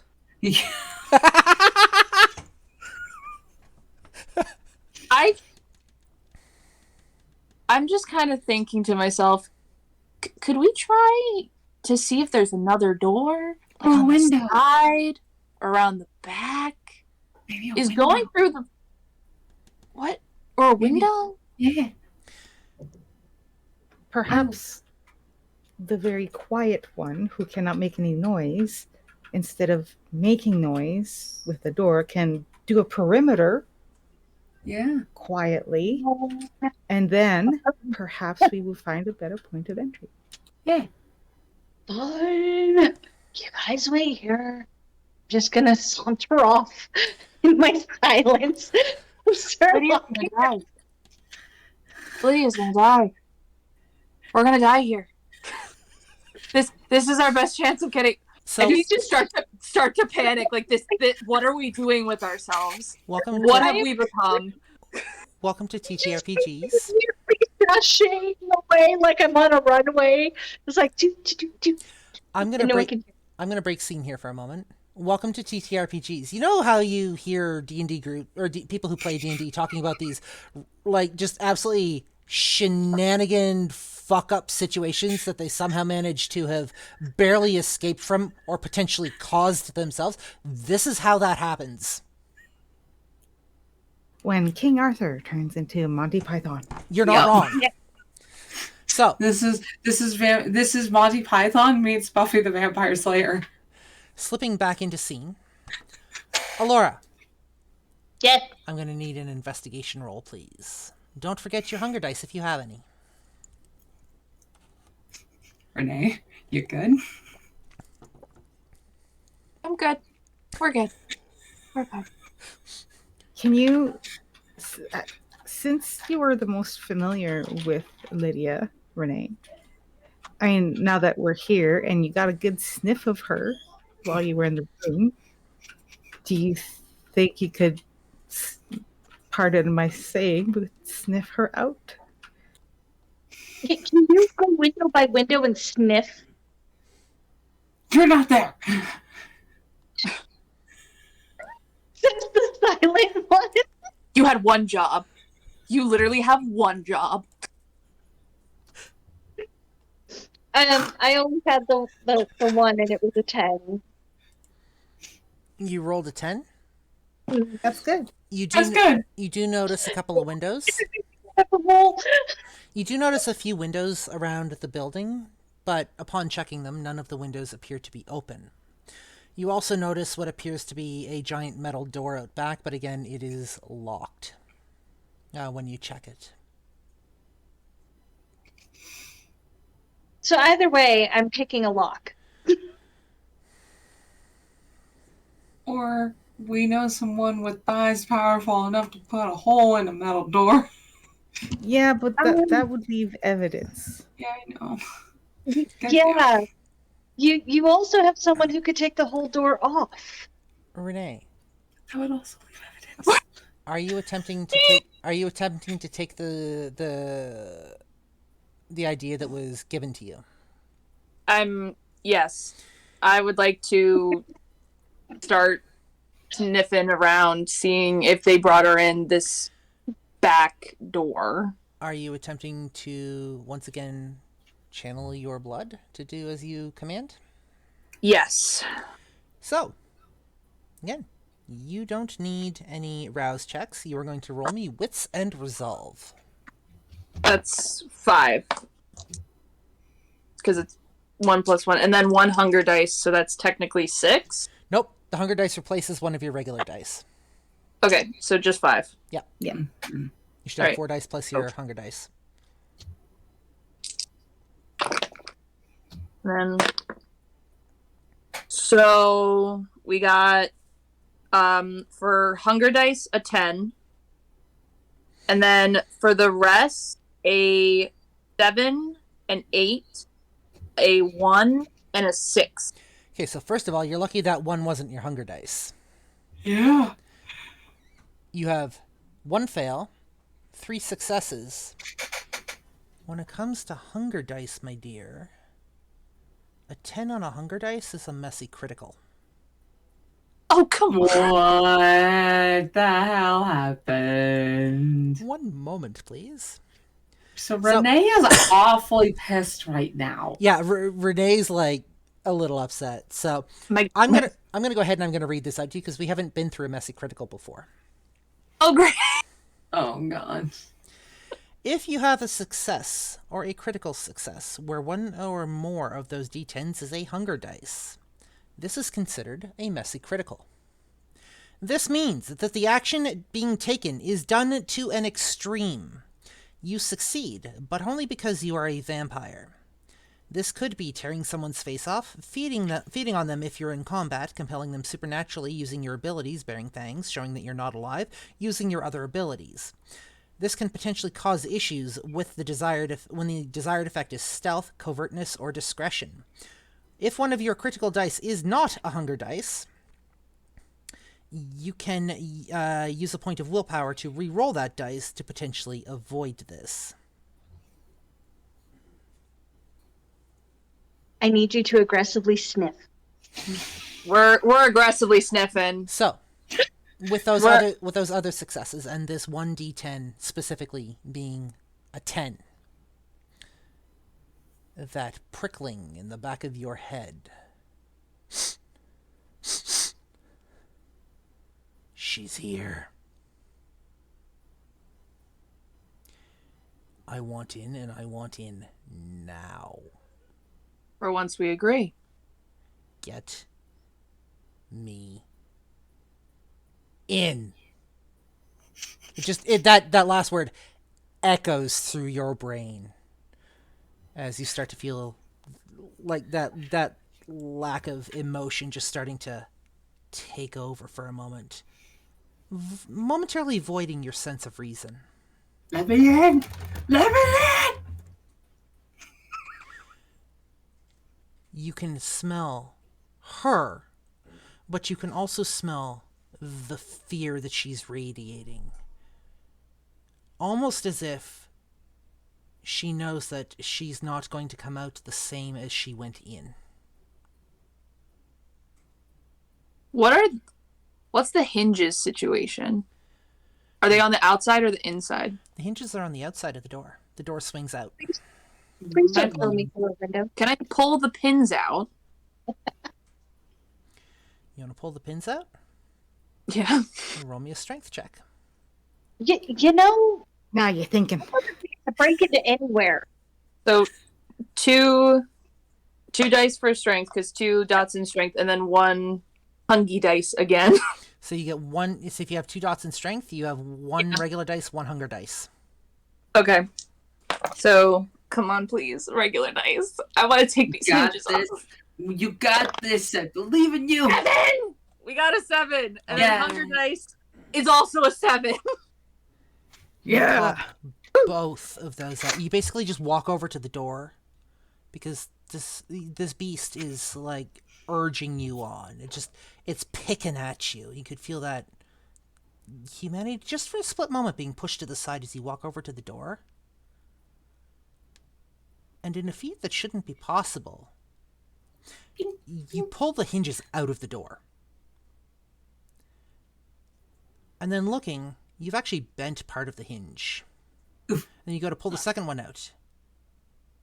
And you slip it out. And the door begins to fall towards you.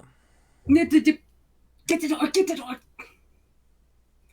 So, when this is happening, I'm going to start tapping into my other aspects option, heightened senses, to keep an eye out and an ear out for anything that might take notice. One sense, which one? Sight. Oh, I need to be able to see all the things and far away. I will do similarly, except for sound. Okay. So, Can I, like, really aggressively turn around and look at Dee and just go, we can put the door back on? I get that. I'm just making sure no one else is seeing this shit. Just like, I offered the door back on. I love that.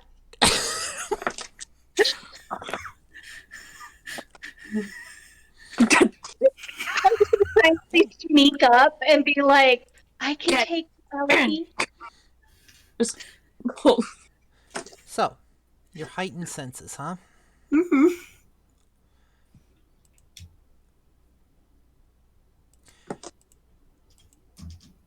It's going to be a wits and resolve.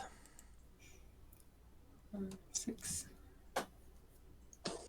And then one of those dice is my hunger. So, 1, 2, 3, 4. Okay. Let's see here. That's a total of 6 dice. Don't forget any hunger dice you might have. I already am rolling with it.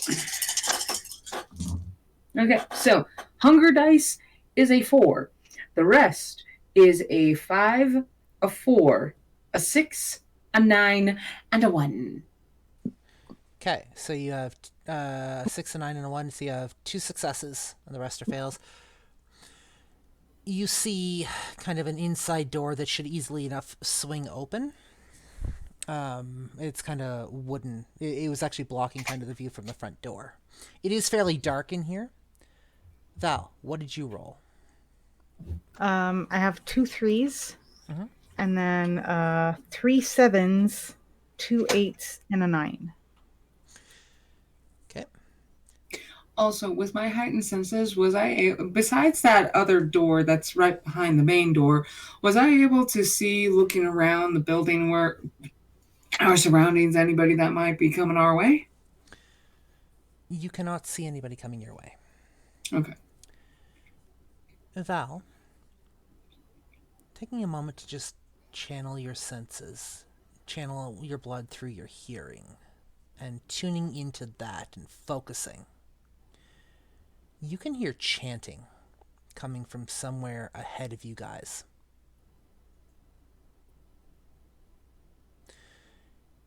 You know when you walk into a Catholic church and everybody's singing in unison? Mm-hmm. You can hear chanting. Can I tell how many different voices there are? Make me an insight roll for that.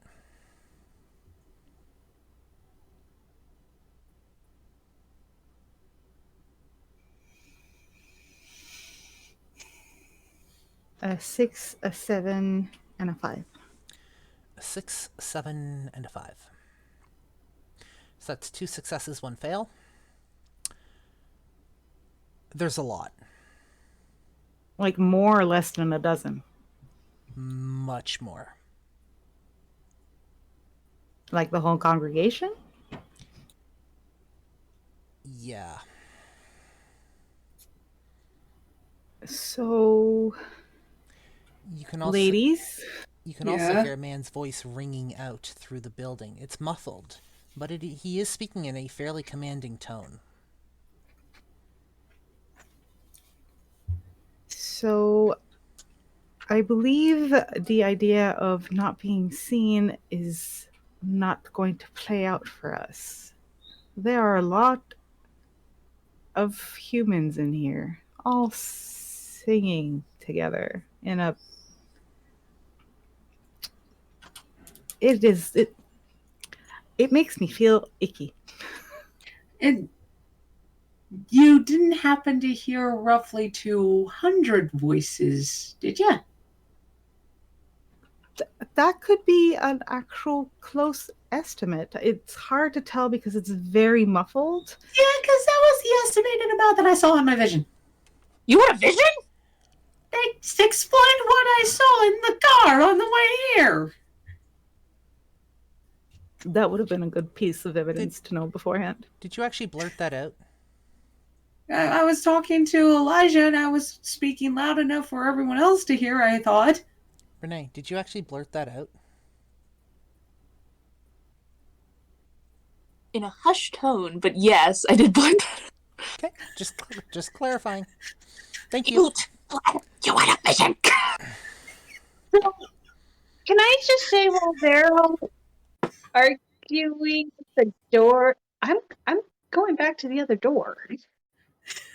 Well, because we can put this door back on its hinges afterwards, but maybe we could use the stealthy one to get, now that there's a way into the building, to see what's going on in there. Speak of the devil, in the time this has taken, Alorah makes herself known kind of around the front of the door. Alorah, you walk up and you just see that this door is literally missing from the doorway. Being held by Renee. Hey. No. Not for you. Not for you.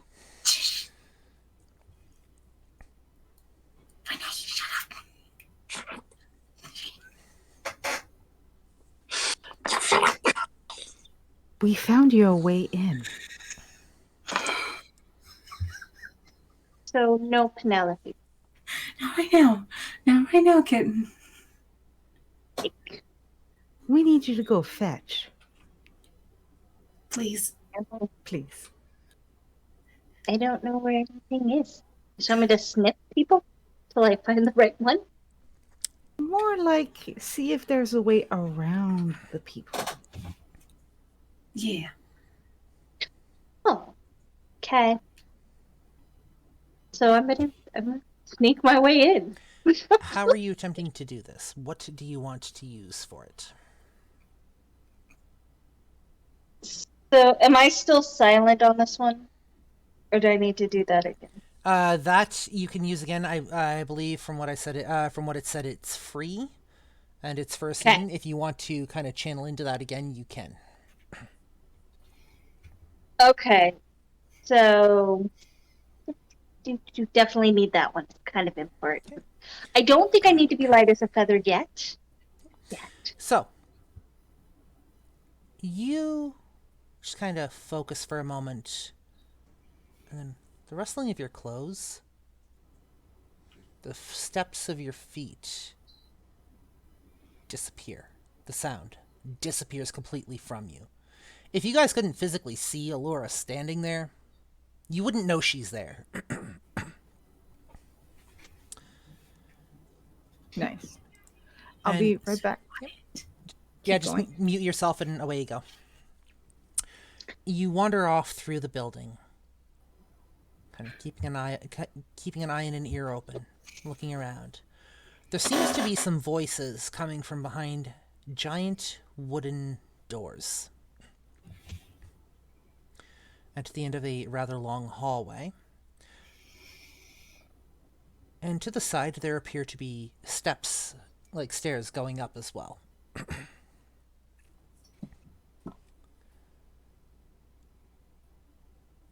I'm taking the steps. Taking the steps, so the steps lead to the second floor. Again, long, dark hallway. There is a door. Again, you can hear some voices coming from behind it. There's other doors kind of lining this hallway, at the dark hallway. It smells sterile almost in here. You can see like kind of a checker pattern on the floor. The walls aren't really decorated with anything. And the air is kind of chilled up here. The hallway kind of moves around the outside of, and kind of follows the outside wall of the building. Several of these doors are open. They lead to classrooms, or what appears to be classrooms. The further away you move from the door at the end of the hall, the further away the voices get. Again, this droning intonation, all speaking together.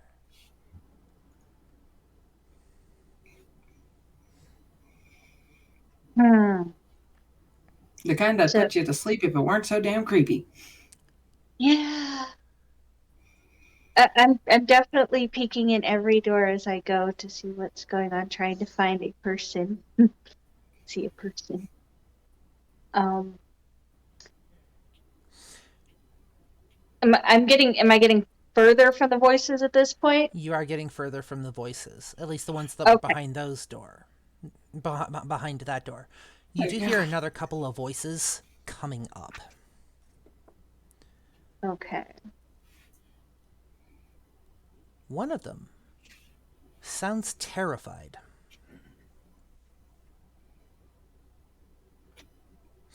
So they're coming towards me, right? No, you're moving towards it. I'm moving towards them. Okay. So I'm going to keep moving forward. You hear a loud crack, almost as if something's being hit. And a moment later, a booming voice, "Shut up!" And the other voice falls silent. Oh, hell no.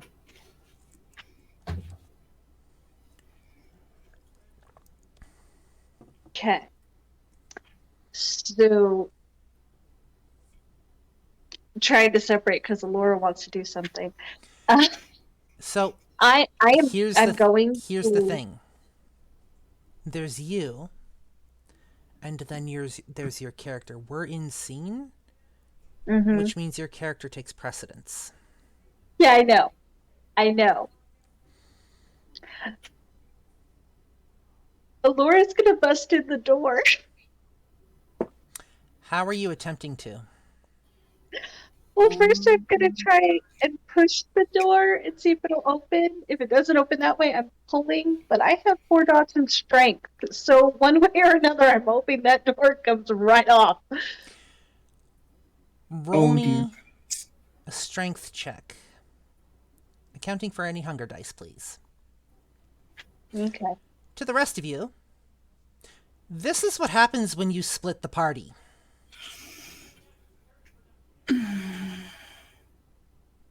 Lesson number 1. So 100 died was a 7. Okay. And then I had a 10, a 7, and a 4. 3 successes, 1 fail. You take the handle and you turn it. The handle breaks. Almost as if the sound of that slap pushed you over the edge. And the door swings open. On the other side of the door is a rather large, burly man.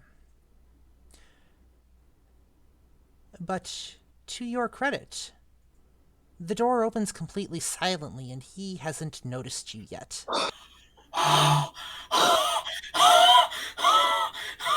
This would be a great time to have some fucking celerity right now. God, Don't forget, damn it. Alorah here is still channeling Obfuscate. That's fair.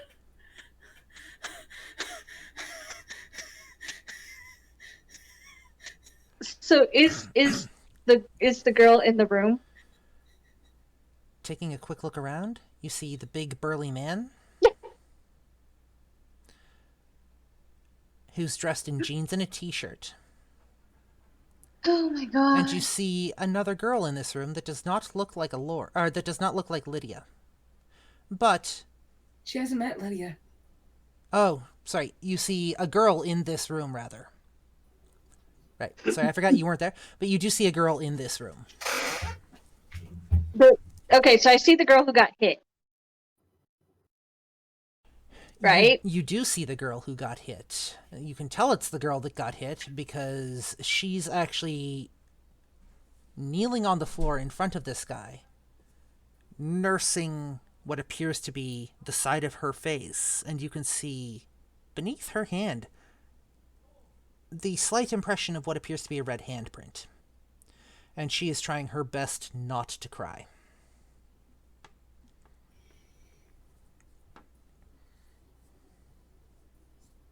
So Alorah being Alorah, while being silent,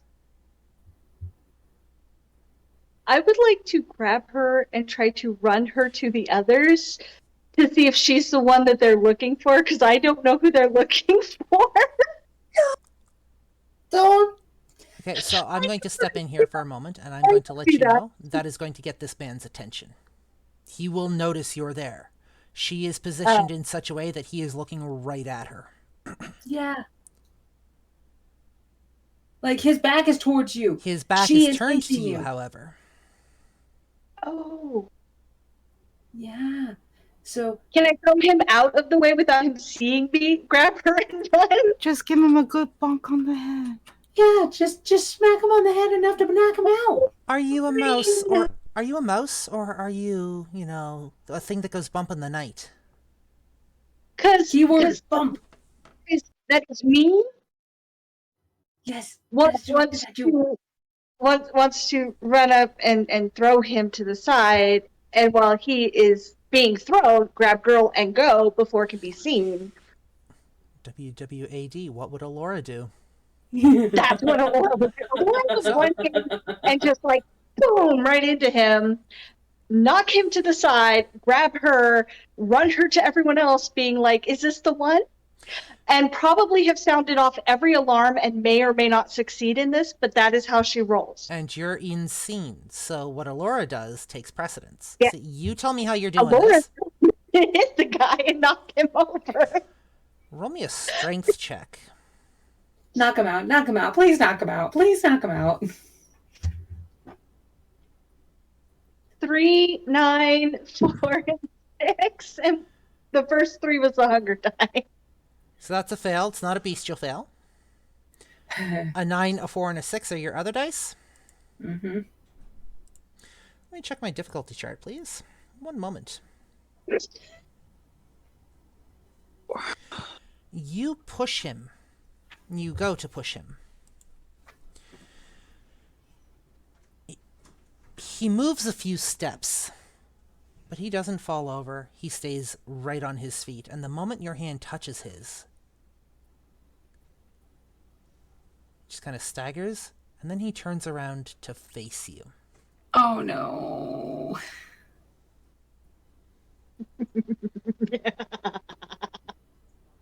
I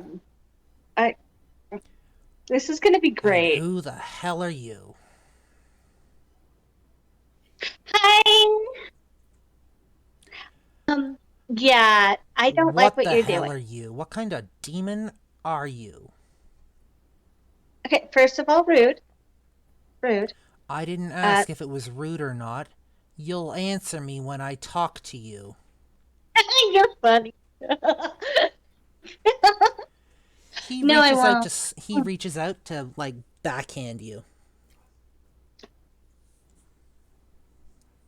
So, Listen here, woman. You will mind your place. can I use my athletics and dexterity and jump on him? Can you Because use I your want to what? bite him. You gonna fight with him? Oh, You tell me what you're doing. I'm pouncing straight up towards his neck. I want to chomp. Make me a dexterity roll, please. What am I rolling? Dexterity. Oh, I dropped a dice. 1 second. Here it is. Side note, can I hear what's going on in this building right now? So, Alorah broke open the door, but that was silenced. You can hear muffled voices coming from upstairs, though. Yes. 10, 10, 5. One of them's hunger. 10, 10, and 5. You got two successes? Yeah. And a 10 was hunger. Yeah. So that's that the is a D skill. critical success mixed with a messy critical. Oh. Messy critical, that's what it was. He also failed his rolls. Both of them. Oh. Which means you get the upper hand and he doesn't see you coming. Paint the scene for me. Oh God, you're traumatizing this poor woman. This poor girl. So I'm literally just going to use my athletics and pounce on him. I'm going to make sure that my knees end up in his ribs. And I am just going to grab the head and move it in position the best I can, knowing that he is. And I am. So I'm just going to. And then. And I'm going to ride him like a freaking demented monkey. You hit your knees in his rib cage. And he falls over as you position his neck. He hits the ground with a thud, which, Val, you do hear something upstairs making a thud. Oh no. To the credit, the people chanting, their chanting seems to be drowning out the noise for the moment.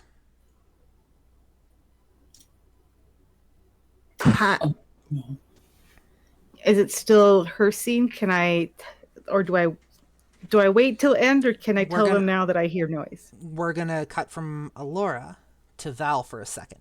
We're gonna leave Alorah hanging. I'm sorry, but ride him like a demented monkey is probably the best lineup tonight. Just saying. Somebody remind me when we go through this, or to the audience that's watching, if you want to clip that, please just cut off that line like right there. That would be great. Yeah. And I'm going to look at the other ladies. I believe I've heard a big thump. I don't think it's going very well up there. No, I think you're not the only one. We should probably check. Yeah, we definitely should. Why do I feel like splitting up the group was a bad idea? I don't know. I'm getting that strange feeling as well. Right. We should go. Yeah.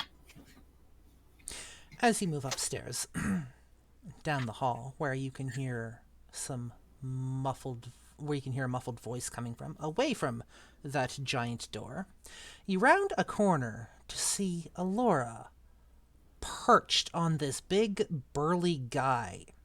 Do I recognize him from the vision? You do not. You can see that she's just got this rather sadistic look in her eye. And then you notice the other woman in the room, kneeling on the floor, cradling her cheek, looking at Alorah and the man, and not quite sure what to make of it. Is it Lydia? It is not, but does bear a striking resemblance to her.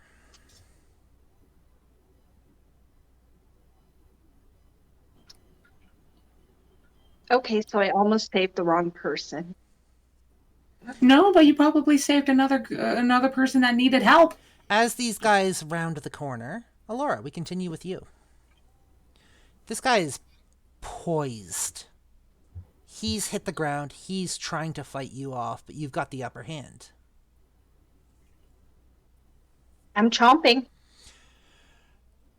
You just hear this gurgling sound coming from him as Alorah bites down.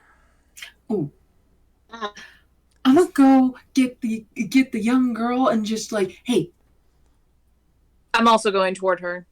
Just reflex. The scent of blood fills the air as Alorah bites down. And she starts to drink. Hey, kid, come with us. And we're grabbing the kid and running. She looks almost as if, like, she looks up at you. She doesn't say anything, but you can see her eyes are, like, just filled with abject terror. It's okay, kid. You're gonna be safe with us. Just come on.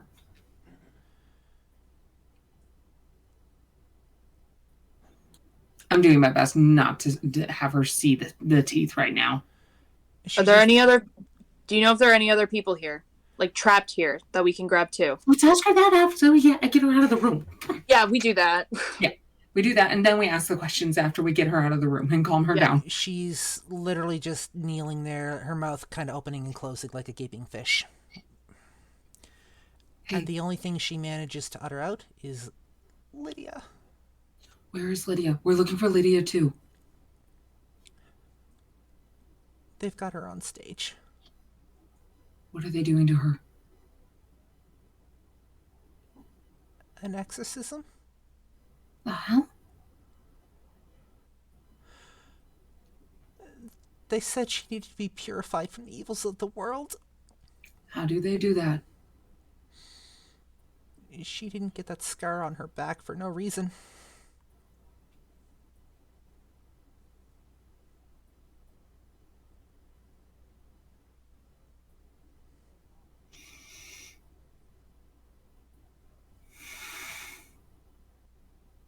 You just see Dee just like straighten up at the mention of a scar on Lydia's back for no reason. And just for some reason, this is like pulling at something in Dee.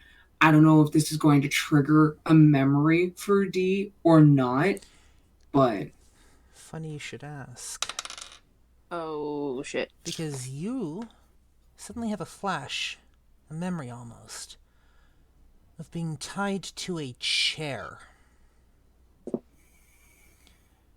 Somebody talking to you, somebody familiar, trying to calm you down before his life is taken, leaving you alone with the person who turned you, the person who embraced you,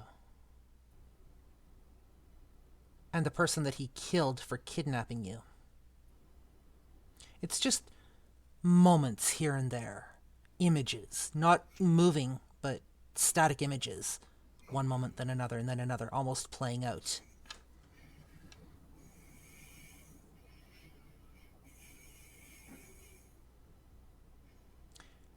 What's going through your mind, Dee? I'm trying not to outwardly react at the sudden flash of memory that just came back to me.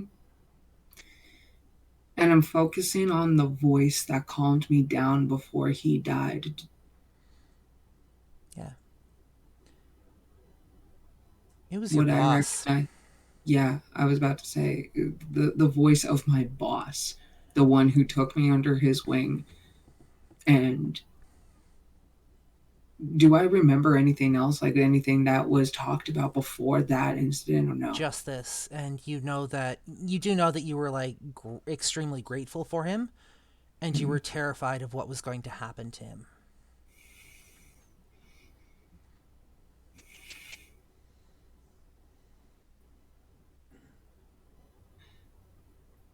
Do you have a way of getting us down to where Lydia is without being seen?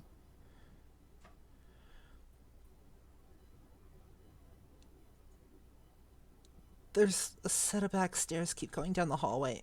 It'll take you to the door by the stage, but if they've got her on stage, they're gonna see you regardless. What will they do with her afterwards?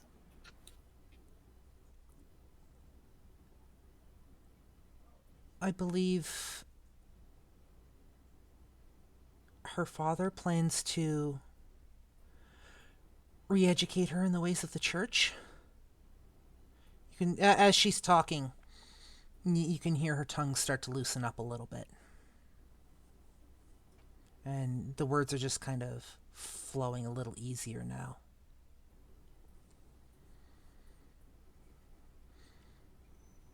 And they're going to make sure she doesn't run away again.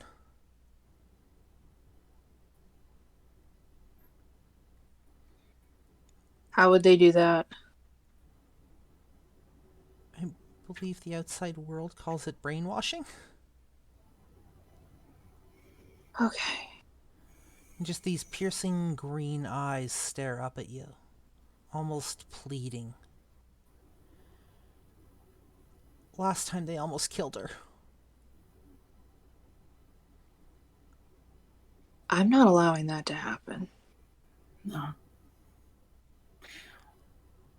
We're also going to need to make sure nothing is left behind that has been done right just now.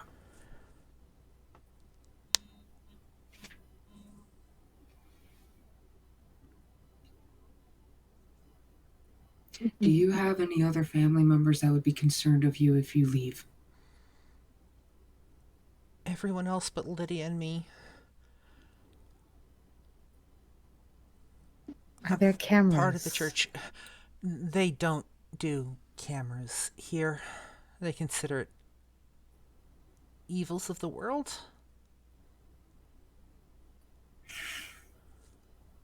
Not even those. She's fiddling at her pocket phone things. They're not allowed to have them.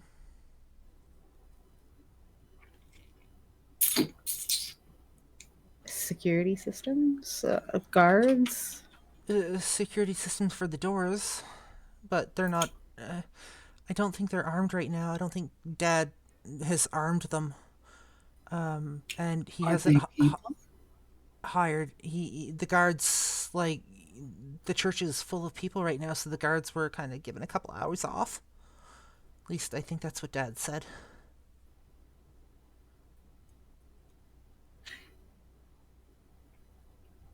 What of your mother?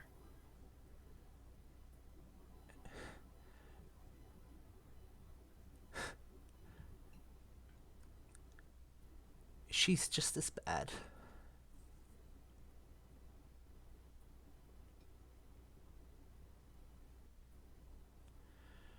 So it's That's just when you you and hear Lydia that want out.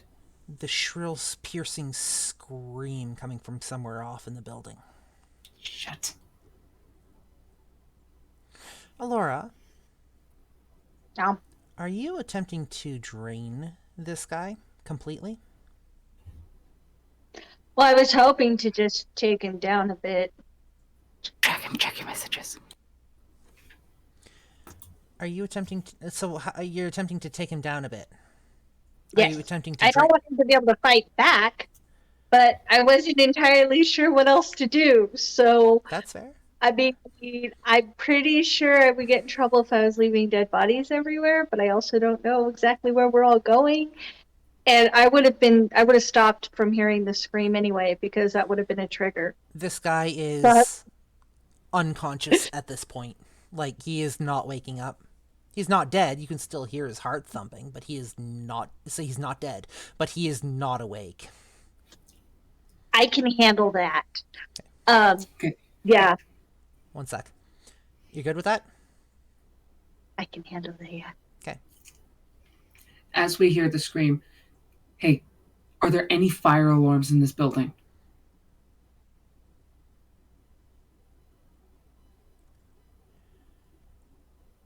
None that aren't there just for show. They're only there just for show? Is there any They're functioning not, ones that you know of? they're not attached to anything. Sounds like we need a distraction and someone who's super fast or invisible to go grab a person off the stage. Possibly. What if an electrical mishap happened? The layout of the main church, are there any curtains that might be next to any outlets? There's a couple. They're more towards the back of the room. On either side, there's a couple of windows that have curtains draped over them, but I can't remember if they have a plug underneath them or not. Fire? Fire. Fire. Fire. Fire. Fire. I say we need to run a fire drill. I agree. Kitten, using your ability of sneaking around, would you be able to crawl around to find ourselves a outlet that you can spark up a bit? Yeah. Also, do you have any way of sparking shit up? You have a pin in your top, right? That you could Yeah. shove into an outlet. Yeah. I mean, at this point, I would shove myself into the outlet if it would start a fire, because this is just fun for me. We just need to make it look like if there was an electrical malfunction. Ooh, yeah. Yeah. I do. Where do you want the fire? Because there's a lot of up here. I could play in any one of them. Or do you want it downstairs? I can play downstairs too. We just need to make it so that way when the fire finally does get noticed, you have a way of, you have already gotten out, and we want everyone to be able to evacuate. Okay, so start it on the second floor to scare everyone out the door. Got it. You guys should probably not this close then. Unless you're going to jump out the window. No, we don't want it to be so close that they see us, but we want it big. But we want to make sure that it gets big enough for them to freak the fuck out and evacuate.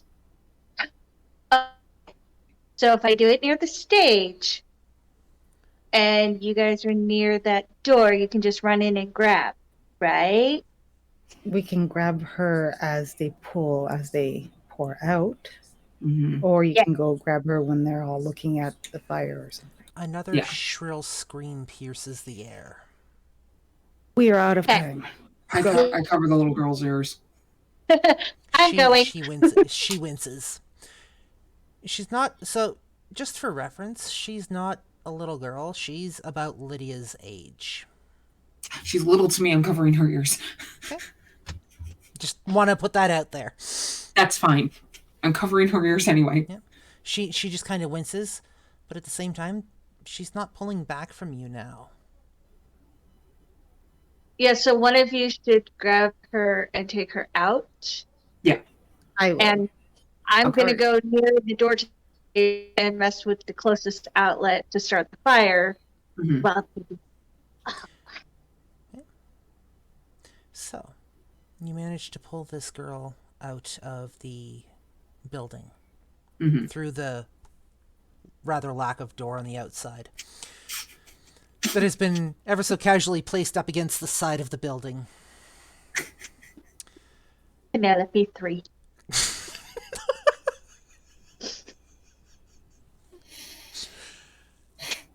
Alorah. Okay. You're doing this on the first or second floor? On the first floor. I want them to run out that door, so I'm doing it on the first floor. Out that first door? I'm on the first floor. Yep. Next to the stage. Okay. So, are you going down the back stairs or are you going in the back door? The back stairs kind of lead out. The back stairs kind of lead in next to the stage. Yeah. The back door kind of leads to the back of the hall. So whatever gets me closest to the stage on the floor. That would be distraction to be. That would be the stairs. So you follow the hallway as told, and at the end of the hallway there is just a nondescript wooden door, just like any other door, right? And flimsily made. You open it without much trouble and head down these stairs to the stage, or towards the stage, or where the stage should be. And there appears to be another nondescript wooden door.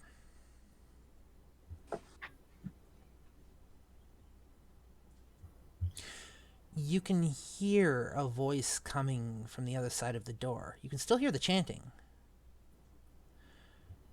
But you can hear a strong male voice speaking up. We ask for the guidance of God in these troubling times, the evils of the world needing to be purified and cleansed from all. For the world is sinful, and none may pass into your realm without first being purified. And then you hear a rather loud crack and another shrill scream. Through blood we are purified, through blood we are cleansed. For pain is only temporary.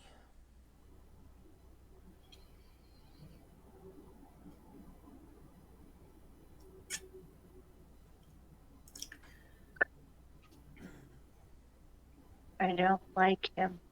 Just telling you now. I know. I don't like him.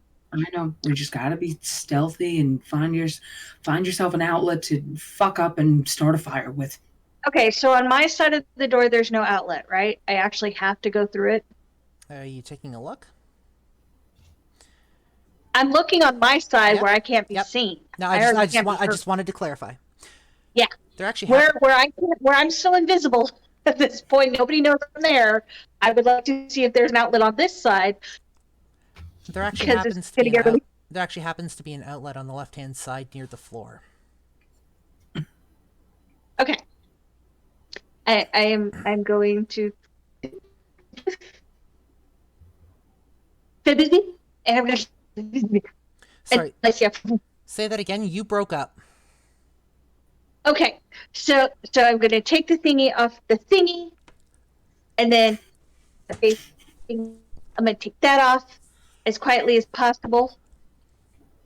I'm going to take one of my things, and just take it off, and then until I see a.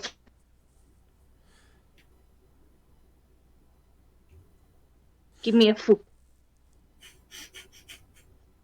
You see, you take the thingy off the thingy, you take the thingy off of yourself, combine the thingies together, and put it in the thingy is what you're saying. Exactly. Clear as crystal. I speak chaos, I can translate. Chaos gremlin language, everyone. For fuck's sakes! You must be fluent in the language of chaos gremlin to understand what Kitty has said. Remember, we need to give her the poof at the end.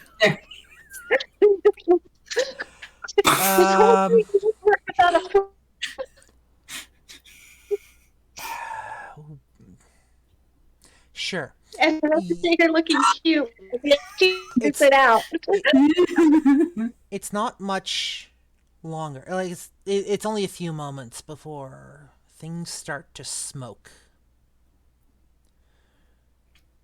You can't see the smoke, but you can definitely smell it.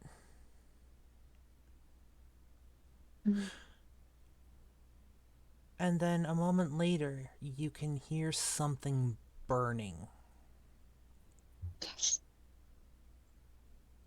Mm-hmm. Come on, sizzle. Only Come through the on. grace of God can we... The voice cuts off mid-sentence. You hear something clatter.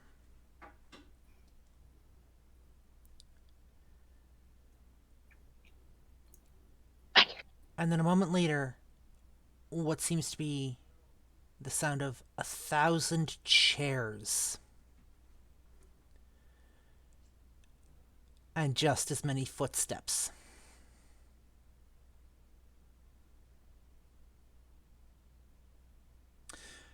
And a moment later, the room seems to be silent from what you can hear. Is anyone with me when I did that? I believe you were on your own. Then I'm gonna push through the door and see if Lydia's there, not knowing what she looks like.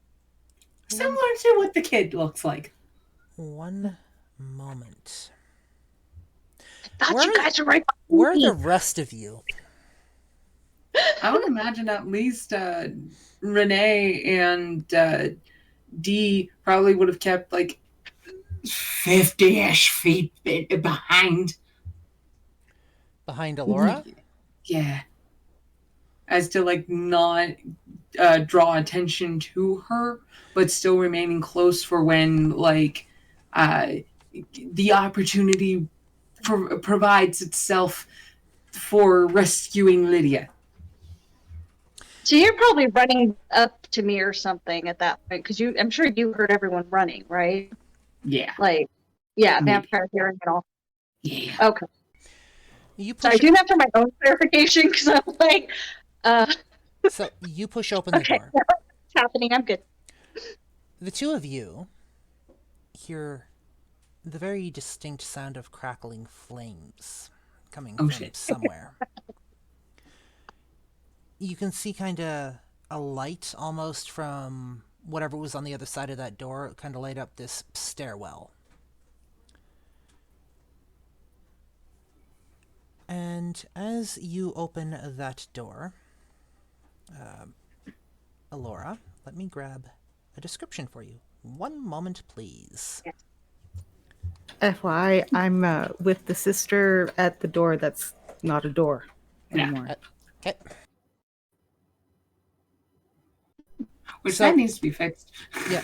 So I'll get it. it's only a moment. It's like not long, Val. Before people start making their way towards the door, you can hear them on the other side of the wooden door. They push it open, and they start streaming out of the building. Myself and the girl will be like hiding like around the corner so that they can't see us. Yeah, they don't see you. 1 second, please. And I'm just looking out for Lydia. Yep.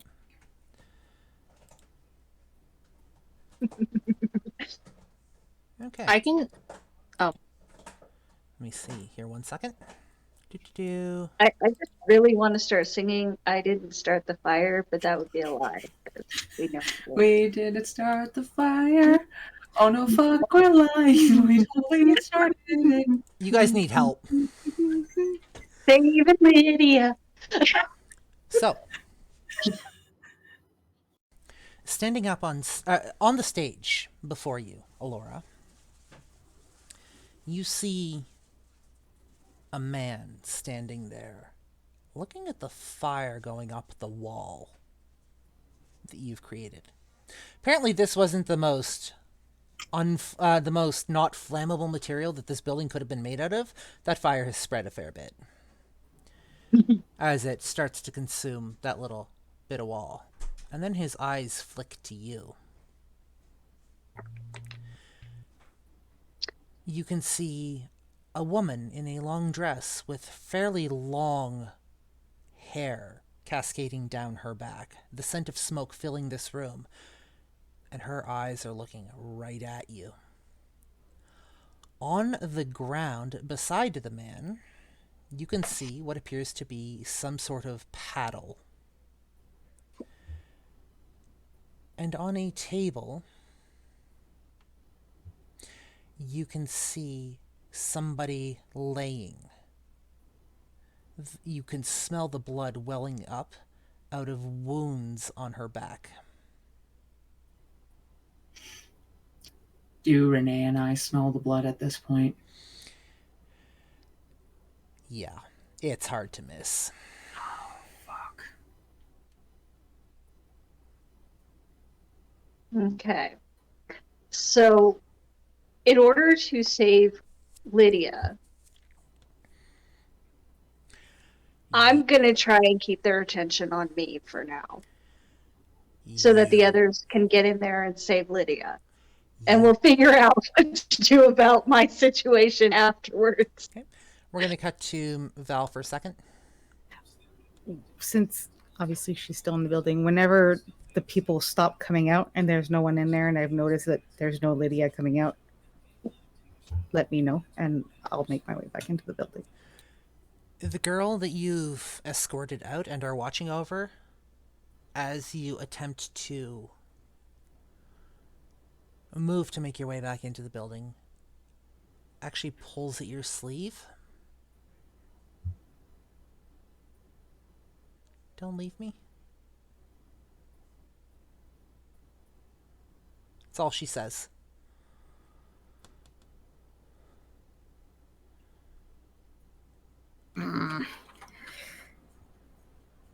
You will be fine if you stay right here. If they catch me, you won't see me again. Just take the girl with you. That was going to be my next thing. I have to go back inside. Your sister has not come out, and my friends might need my help. You can come with me if you have the courage.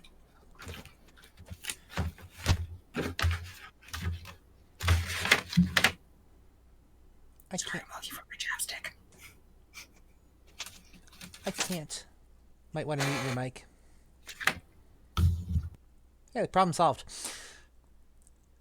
I can't.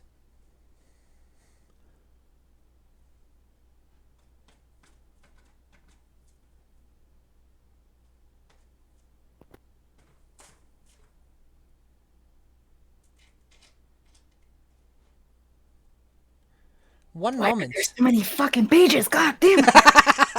While you're looking for that, we're going to cut back inside. As the man up on stage looks at Alorah, looks you up and down. You dare defile the house of God, demon. Defile a lot more than that. Oh shit, she's been caught. You just see him looking at you with absolute disgust. Now look, I don't know if I asked to be this or not. I but didn't that's say talk to me. You mind your manners. Who says I have any? The guy upstairs tried to teach me. Yeah, wait till you find out what happened to him. You are going to burn in the fires of hell itself. I'm the one that started the fire. You think I'm afraid of burning in it? I'm not That was talking me. about a physical fire, woman. Oh, god damn it. At this point, You guys can hear all of this, by the way. I think we're getting closer. Oh, you guys are at the door just behind Alorah. Yeah, we're still staying out of sight of the dude. I can recognize the dude's sound. I was like, oh shit, that's the information. As you're kind of coming down the stairs, though, you do happen to catch a glimpse of Lydia on the table. And she is not moving at the moment. Oh shit. D, I think I'm about to do something real stupid. That's the best I'm thing about to do of something it! real stupid. If you're gonna do something real stupid, we're gonna have to make sure that there's no one else in that room, because stupid is gonna probably be something we are about to do. The last of the congregation has filtered out of this room, by the way. Oh, and we see no one else. It's just those three on stage. As we cut back to Val for a second. Stupid we do together. Well, let's do it. How small is this girl? Small. Small. No, Just a bean. Small. probably bigger than me. She looks a bit malnourished. She looks a bit underweight. And she's not that tall. Maybe 120 pounds soaking wet. So I'm 5'6". Is she shorter than me? Yes. Small. She's about I'm 5'2". In real life, is she smaller than me? she's about the same size. Small. Small. Small. Did you find what you were looking for? Yeah. We're gonna go with Awe, which is just a level 1 presence, free cost. And basically, those listening to the vampire speak might suddenly agree on subjects they once held different viewpoints, is the gist of it. So what are you saying to her?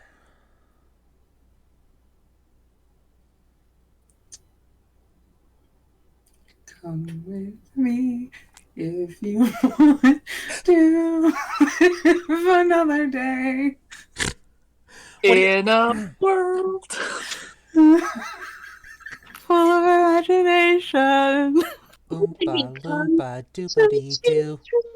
I've got a bitch ass kicking for you. All right. Sorry. What are you saying? What are you saying? I'm singing. I'm gonna. I should have tried to go hocus pocus with it. Okay, give me a minute. Val? You have made it here for a very long time already.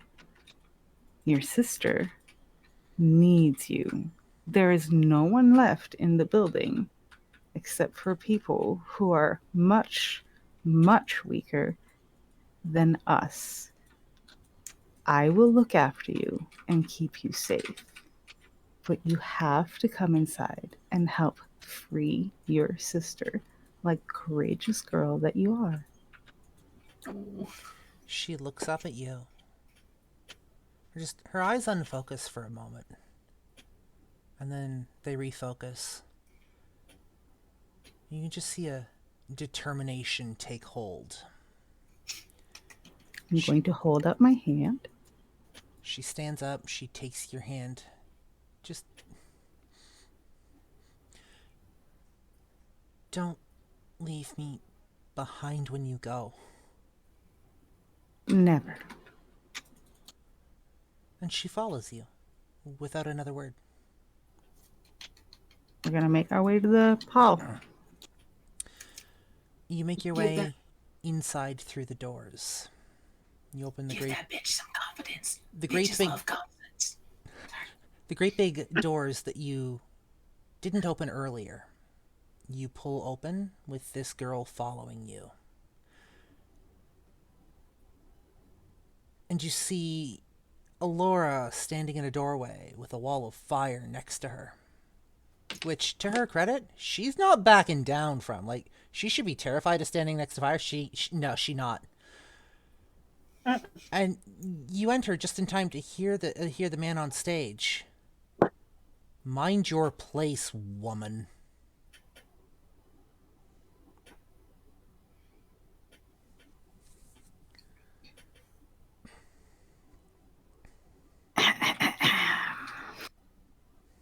Mad Val's just like, give me a sec, let me roll up my sleeves, yeah. Them's fighting words. Somebody's about to take out the trash. We all about to take out the trash here. I'm really All right. I'm so excited. So we're gonna cut back to Dee and Renee. So I'm there's a real story. So I start to feel, so as that dude, this douchebag, this douche canoe, says that bit, I start to have a bit of an acidic bubbling in my stomach. Mm-hmm. I want to start getting ready my one thing of blood sorcery, corrosive vitae, acidic blood. Hell yeah. Yes. Because if I can get a hold of this douchebag, I want to vomit acidic blood on him. One moment, please, while I pull up your character sheet. I just want to murder him. So, I mean, if you get to him first, I'll just get to the mom. speaking of Let's Moida, go. speaking of Moida, let's cut to Renee for a second. Kalima! Kalima! Just ready. Just like close his eyes. Like reaches out like a mental hand. Is like, hey, remember how you were saying you were hungry before? I do. To the voice in my head. Yeah, you just hear this. You feel this almost piqued interest. You've got its attention.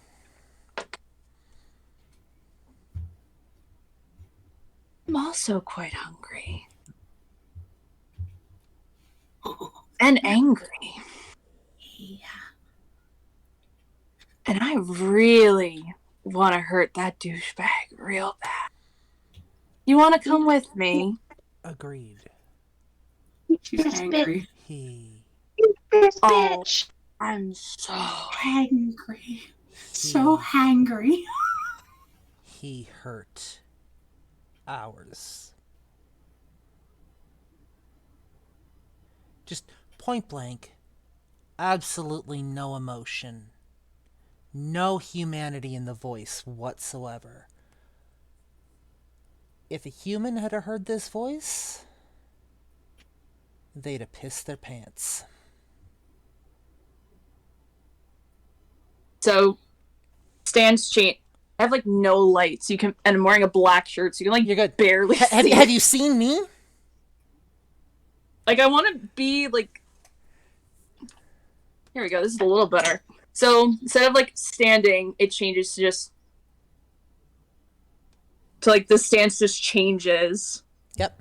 And then just with voice behind me and us teaming up, I just like saunter in. Just look at him, just with a finger, just. Another one. Demons have infiltrated this house tonight. Shut the fuck up. You You don't tell me have what had to do, woman. enough. Neither do you. You want God so bad? I'll show you. Lunges. As she's lunging at the dude, I go after mom. And since this is backwards from where Alorah thought it was going, she's running for Lydia. She's running for just from out of nowhere. Just you see Renee just like, this isn't the Renee that you've gotten to know. This is something more primal, almost as if she's just shoved her humanity to the side for a moment and just. We'll pick that right back up where we left it shortly. You lunge. Make me a dex roll. Did you say dice or dex? Dex. Don't forget your hunger dice. As a matter of fact, I got one hungy dice. we're going to make this interesting. Fuck yeah. You're going to add another hunger dice to your tracker. Not only because of the scent of blood in the room, but the fact that you have willingly embraced the predator, the beast. Alright, so I got 2 hunger now. Yep. Oh, fuck. I got 1 dot in dexterity, so that's 3 dice, right? Or Nope. just 2 dice? If you've only got 1 dot in dex, we're actually going to do... Let's see here. 2 hungy dice. Yeah, the thing is, the hunger dice only replace as many regular dice as you have regular dice. So, Okay. we pull those out. Let's go... Ooh, there's an interesting thought. Let me bring down here.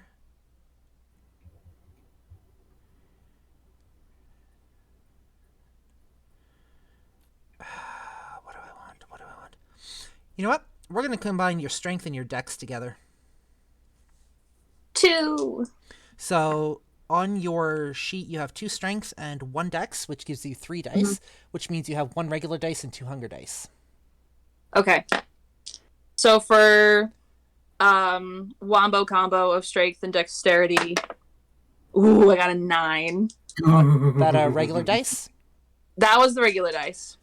And then the 2 hunger dice, we've got a 7 and a 7. Hey. You overpower him, not a problem. You land on him as you lunge. He sees you coming. He cannot get out of the way. He cannot move. He won't move, because to give an inch to a demon is to give the demon what it wants. I don't think he's got enough inches to give the demon what it wants anyway. So wait, so is he like flat on his back on the ground? Am I holding him? He stands like... there, but you're the way I envision it is that he stands there, but you're just kind of wrapped around him as you lunge, as you land on him. And he teeters for a moment, but he stays standing. So I hold the back of his neck and I make sure my thumb just like cracks something in his neck. And I go for a bite and I'm drinking to kill. I don't care. Do I happen to get the wife down? Roll me a strength and a dexterity check, please. And we're going to also add another hunger dice for you. Oh, God damn it. Okay. Yes, Val. Does the fire spark any memory? Oh no. You can smell the fire. A panic rushing through the streets. Somebody beside you that you held dear at one point. And it was supposed to be such a decent night, too. You just wanted to go grab a bite to eat. This isn't present day. This is almost medieval times. And that's about it. Okay. Yes, Dee. So, my 2 hunger dice, a 5 and a 6. My normal dice, it is going to be an 8, a 9, and a 4. The wife hits the floor. You can actually hear her head glance off the stage. And just the smell of fresh blood. Oh. She's not dead, is she? Her heart's still beating. She's just unconscious.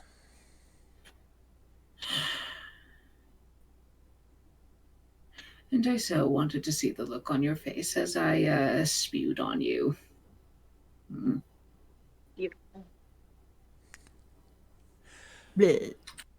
I'm just gonna eat her. Alorah. The one on the table isn't moving. She has several large stripes down her back that are welling in blood. Definitely made from that paddle. Her arms and her legs are both restrained on the table. But you can also see marks on her arms and her legs where she was struggling. And she was fighting against her restraints.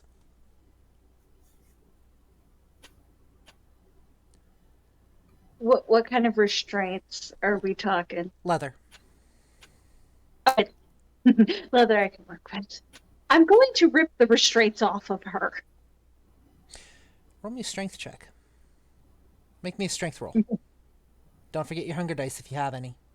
I was going to ask, from feeding earlier, did I lose my thought and hunger? Or yes, you would have lost a hunger dice. Or a hunger mark. Yeah, then I'm clear of all hunger. And my strength is 4, so... You have 4 dice. All right, so we have 10, 2, 8, 4. 10, 2, 8, 4? Yeah. So you walk over and you kind of look at the situation for a moment. You're just like, I got this. And one by one, you rip the leather restraints off of the table to the point where you actually pull part of the table with the restraints, just like the top layer. Damn. Leaving her completely free. She's still not moving. I'm gonna gently try to roll her over, and I know her back really hurt. But She's still breathing, right? Like, I'm gonna try and listen for a heartbeat, though. Oh yeah, no, her heart's still beating. It's faint, but it's there. Yeah, then I'm going to pick her up, and I'm going to carry her. Good enough. Renee. You're sitting on top of this man and he's looking at you. You're gonna burn in the fires of hell, you damned thing, as you literally bite into his neck. He screams in pain, and you hear from his mouth utter the words. To God I commend my soul. I have been a good servant. Darn him. Burn these demons, and burn them well. Does this spark any memory for me? Or are we just an animal right now? We got nothing of that. Something kind of plays around in your mind. Because previously you had this vision of biting into this guy's shoulder. You can hear, almost in your mind, the scream of pain that this guy let out as he ran back up to his apartment. And then the realization of what you did. And then a moment later, my dear, everything comes flooding back to you. Oh!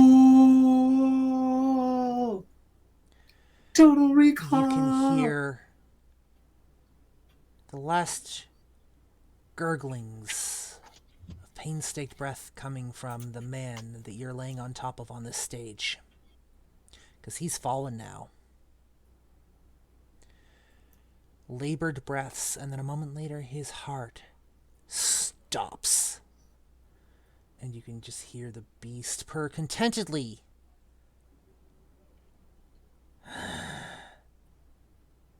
That'll do for tonight. We make a good team. We should do this again. And the voice falls silent for the moment, as you are left there, covered in blood. Yes, Dee. After I'm done feeding off the wife, I'm still going to be using my corrosive vitacidic blood because it has a feature on it. Yeah. It dissolves dead things. Yeah! So, paint the scene for me. How are you doing that? So, as I feel her heart just like slowly stop and whatnot, stopping when her heart stops, I get up from her, still disappointed that I wasn't able to do what I wanted to do. And then I just take the palm of my hand to my mouth and I bite into my wrist. And I allow the blood to spill from my wrist a bit. And I start to drain my own blood all along her as I get up and get it on the rest of her. So, to watch the acid just eat away at her, getting rid of all evidence. So here's the kicker with that. Mm-hmm. You're going to need to make a number of rouse checks for me. Mm-hmm. Each rouse check covers 35 centimeters of material. She's 5.5 feet.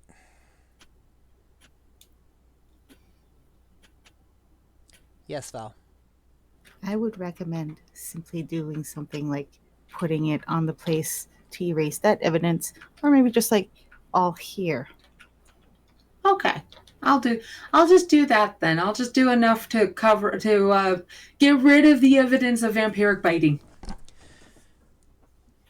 You're going to make me a rouse check. Just a straight up 1d10? 1d10. Okay. One moment, and we'll get back to you, Renee.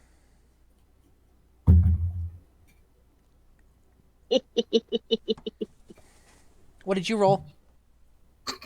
What did you roll?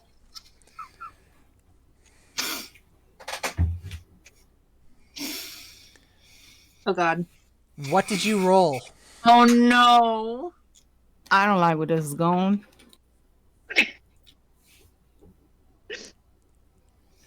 Did you have a hunger dice? Yeah, I had 2. So, that... Okay. Straight D10, you're going to add another point of hunger to your track. You did feed, however. Yeah. So you would it have would have taken 1 erase hunger, so it would have taken back 1 hunger, so I would be back at 2. Yep. You're right back where you started as your blood starts to drip. And a moment later, you hear this sizzling and you see it bubbling as the skin starts to melt. The flesh starts to melt. The acid drips literally right through the neck. And a moment later, her head pops off. Ooh. Well then. Renee.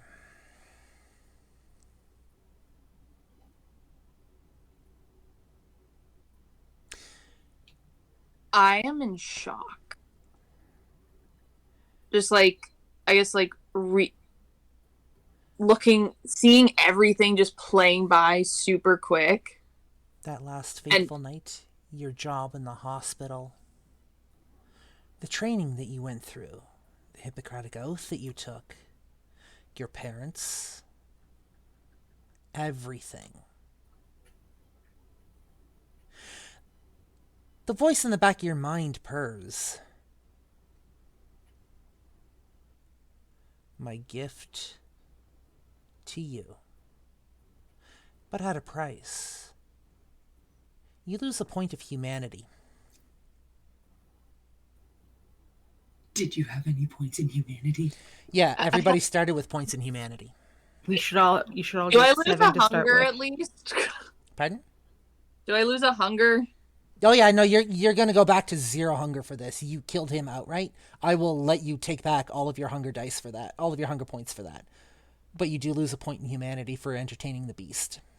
Wait, how many points of humanity were we all supposed to start with? I think it was like 7. 7. Unless your character sheet, unless your character description and creation said otherwise. We'll start you at 7 if you didn't mark it in. You can feel almost like a piece of you has been taken. Almost like a piece of your soul was stained.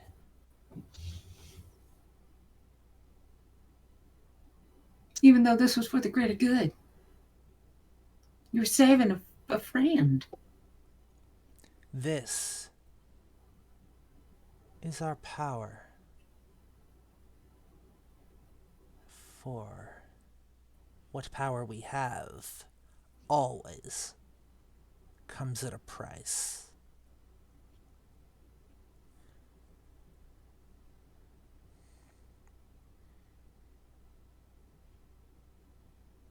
Shit. And the voice falls silent again.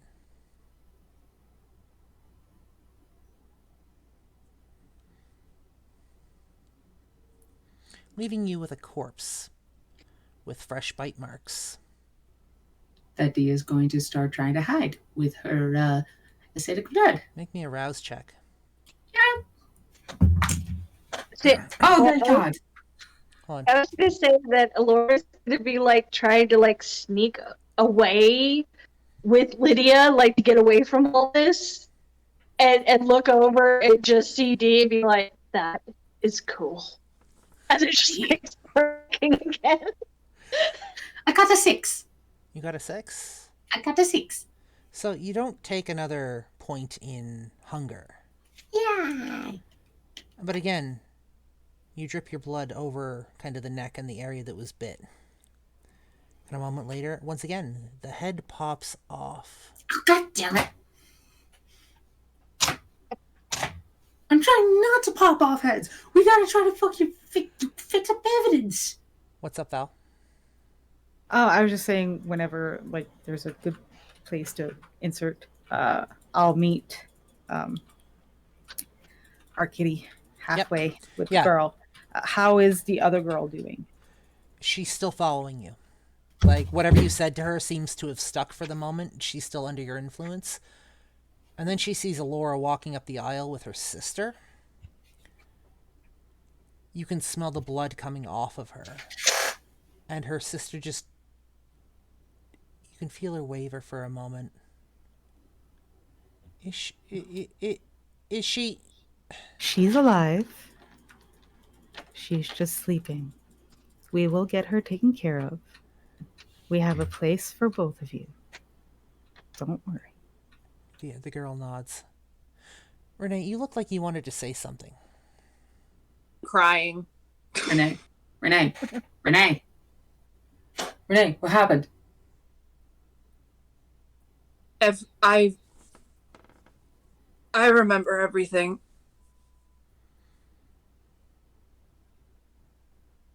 Renee, look at me. Breathe. We need to... Okay, let it out. Okay. We need to get rid of evidence, because I kind of fucked up here. I point to the decapitated heads. There's still a fire. There's still a fire. Help me get these bodies to the fire. I was going to say throw them in the fire. The fire is actually starting to crawl across the ceiling and taking out part of another part of the wall at this point. Like, it's spreading. Yeah. Let's just get these bodies to a fire, okay? Oh, okay. Still crying. Just the two of us. Just let it out. Let it out. Dump them in. Oh my god. Let it out. Dump them in. Ah, shit. There's that dude up the stairs. See Val just kicking one of the heads into the fire. Kitty. What? Was that dude dead when you left? No. We should probably he go is grab now. him. No, we... I'm gonna go up to where that room was with that one dude and just get rid of evidence that way, maybe? Hold on. So I'm gonna go upstairs back to that one room with that one dude in it. Is he still there? He is. Still unconscious. Okay.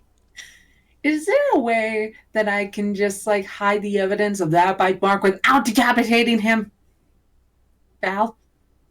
Can I be devil's advocate and say that where the bite was and everything else, there's no way this guy would still be alive. He would have bled out by now. You know what? I'm going to get you to roll me a persuasion check for the storyteller. I'm just going to break scene here for a sec. Just fucking roll it. Let me know what you get. If he's still unconscious, can you just heal the bite and then just say he can think he just got knocked unconscious and hallucinated? Is there a way to do that? To my knowledge, unless you bandage the wound, you still show bite marks. Oh, that's a thing in this universe. I could make him forget, but that's about it. I have an He would idea. still have... Oh, I think yeah. I'm going to get you to roll a persuasion check on me. Wait. Alorah. What? What is it, Alorah? Let's fuck with him. We'll save him, but we'll turn him. No, we don't need that kind of baggage right now. Who's upstairs? Okay, so my persuasion so I have 2 7s and an 8 and a 4. His heart's faltering. Die, fucking It's die. still beating, but it's faltering. Fuck, do we save this one? Just a few drops in the mouth and toss him out a window. He'll be fine. Oh, throw him in the fire, Frodo. Throw him in the fire. Fuck, I'm just gonna, finish him off.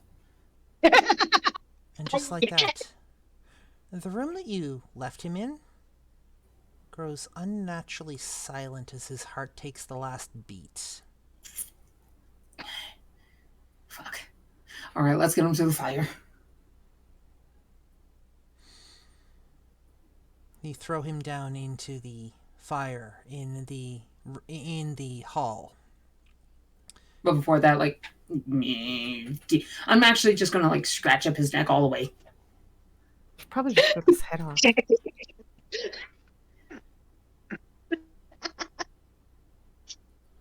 Just give him the kind of scratch marks that a lady would leave behind from a struggle. The bite marks are still noticeable. Yeah, a lady who accidentally scratched his jugular. Even if I like did the claw marks like on the actual bite marks, You can still tell there's bite marks there. It's Fucking in my acid. defense, mildly feral sometimes. Okay, I'm sorry. Having learned from your last two encounters, you're gonna roll me a rouse check. Rouse us. Rouse That's a us. 2. So you failed the rouse check, which means you're gonna take a point in hunger. You only burn the nose off. That's it. But you've learned from your last two attempts. And this time you drip the blood in such a way that only the bite marks and the side of his throat are dissolved, partially, Oh, thank fuck. which will decently get rid of the evidence. Thank fucking God. So now there's only claw marks on him, which makes it viable to say he came downstairs, killed these two, and in the process of killing the wife, she clawed at his neck. But we're still hungry. I know. We're not going to suck these bodies dry. That's bad. I've got to wait. Just a little bit. You can hear the displeasure. I know. Subconsciously in like my head, I'm just patting the thing on its head. As you all make your way out of this building, Sneakily, and making sure that we are not seen by anybody. there is a back door that you Mhm. do manage to find. You make your way out the back door. Do I see anybody with my heightened senses? You don't see anybody that you don't want to see. Nobody that shouldn't be there. Your ride has actually arrived. Yeah. And has, having seen everybody out front, pulled around the back. Smart man. Opens the door. Looks at you all. Or opens the door, gets out, looks at you all.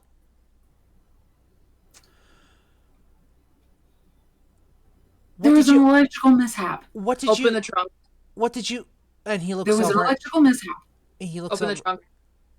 He grabs the keys and he opens the trunk. There were was an a lot Alorah of mishap. violations. What was that, Alorah? There was an Alorah mishap. Alorah mishap, TM. There were, let's just say it turns out there were a lot of OSHA violations being had. He looks over and he sees Alorah carrying Lydia. And instantly his eyes just, they're like big as fucking dinner plates. And then he sees the marks on her back. And you can see him vibrating. Elijah, look at me.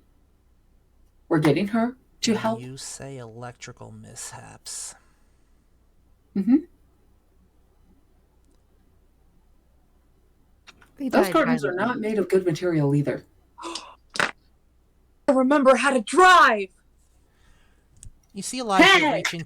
reach into one of his pockets, and he pulls out a pack of cigarettes. Puts one in his mouth. Pulls out a lighter, opens the trunk. And motions. There's something off about his energy. Something he didn't have before.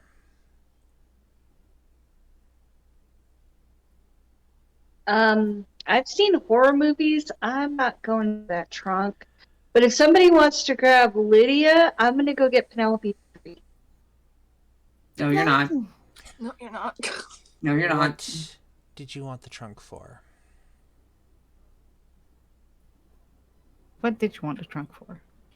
I was gonna say I don't think all 6 of us are gonna 7, sorry, are gonna fit in this car. Which one of you is taking the trunk? Who's smallest? I'm Alorah. holding Lydia.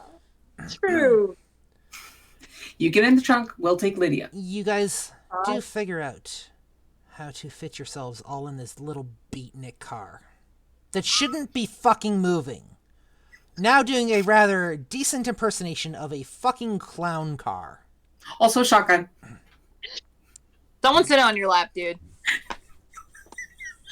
Someone sit on your lap. I'm sorry. That's fine. Still shotgun. You call shotgun? He... Elijah looks around. He looks left. He looks right. Before he gets in the car. Yes, Val, what's up?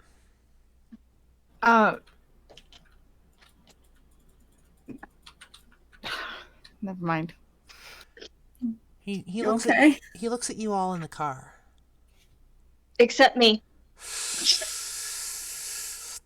Takes a nice long haul off of his cigarette, closes his eyes for a moment as if relishing the rush that it's given him. And a moment later, calmly walks over to a giant metal canister-like container sitting out back. Oh no. Fiddles with it for a moment. Oh no. Takes Elijah, what are you doing? Takes the cigarette, Oh god. No. drops it in the hole, screws on the cap, walks back to the car, and peels rubber out of the parking lot. I'm holding the old shit car. I never did like cultists, and if it was an electrical mishap, we might as well just torch the whole fucking building. You can tell, like, you can just hear this. It's not his friendly tone. It's like he just flipped a switch.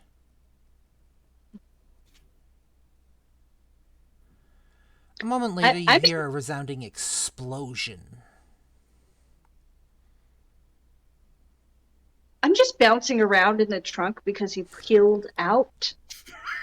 I'm like popcorn in the trunk right now, just ping-ponging everywhere. As you guys fly out of town, you hear sirens. And a moment later, fire trucks go screaming past you. With my heightened senses of sight, getting out of town, would I have been able to see like any traffic cameras or anything of the sort? Luckily, there were none around. Okay. Oh god. Oh, fuck hell. And not long after, you guys find yourselves sitting in his living room. In Elijah's living room. With Marcus and Victoria and Elijah all gathered around Lydia. And the sister. And the sister, who's just staring at you all. Well, Elijah turns... Go ahead. Quickly. Sorry. Well, that escalated quickly. Elijah turns to Renee.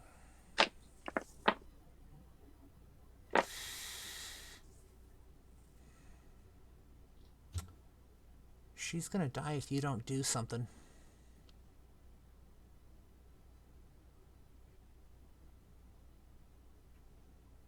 Fuck, where's Medkit? You have any medical supplies here? The medical kit's not gonna help. It'll possibly stem. They've done too much damage to her body. Yeah, at this point, she would have gone into shock by now. Oh, Yep. shit.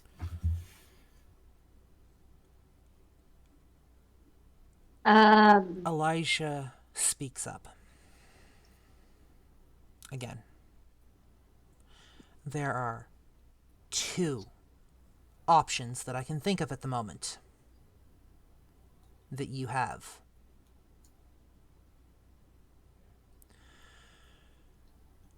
The first, and I don't say this lightly because I don't like saying this about anyone, you could embrace her. That would solve the problem outright. But that would give you another one to deal with, another one of you to deal with. Yeah. And you would be responsible for teaching her how the world works, if I understand vampire society. We're still trying to figure that out. You what? And we're still trying to figure that out. The second option may not work because it may take too long. But you could theoretically make her a ghoul, much like we all were at one point, and claim ownership of her that way. Or at least feed her a little of your blood tonight, if it's not too late, in an attempt to hope to heal her wounds. Again, there's no guarantee that would work.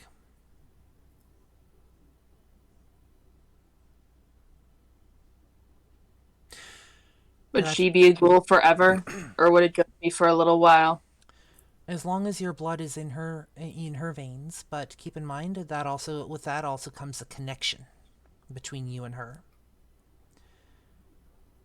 And it would make her, I don't think smitten's the right word.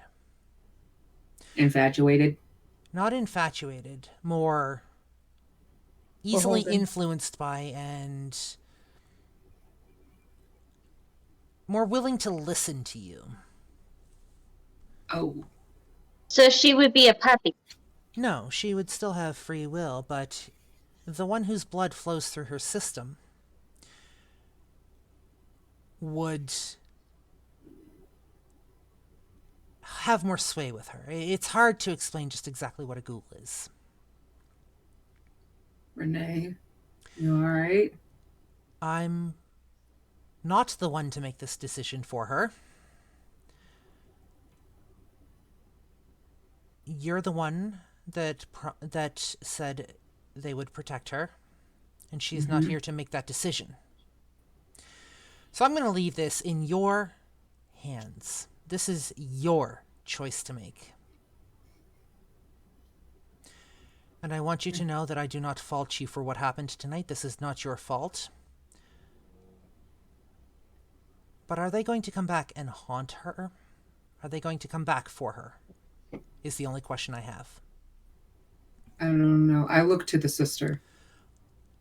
Are her parents going to come back for her? No. Sorry. That's extremely unlikely, given their recent parting from their bodies. You see him kind of smirk.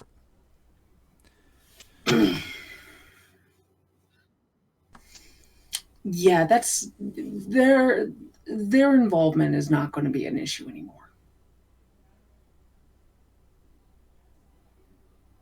I don't wish what I am upon anyone. Understandable. And if you are correct that an influence of mine would only be temporary. If it works. If it works. I will try. You got this. So, are we just all like in like a circle in the living room? Yeah, is that what I'm? Lydia's kind of sitting between, or Lydia's lying on the couch rather, and you're just kind of all in a. I almost envision kind of a half circle in the living room. Really? Because I was also almost imagining Lydia on the coffee table. Couch would I be think softer. the couch would be more comfortable. Yeah. Yeah. I'm gonna like with one arm just like scoop her head up a little bit so it's like raised, and then I'm gonna take like this section of my hand Actually, no. I'm gonna do, just to get a better spot, I'm gonna bite pretty deep, but I'm gonna bite, and then just like as gently as possible, because I don't want to break her even more. I press the open, like, and I nudge, like, twisting my wrist a little bit to get her mouth open, so I know that, like, I tilt her head back, and I kind of just, like, so, like, under my breath that I don't think anyone can hear me. They probably can hear me. They got vampire ears. But just gently say, like, come on. So you can feel the vitae, the blood, leaving your body. I'm going to get you to make me 2 rouse checks, please.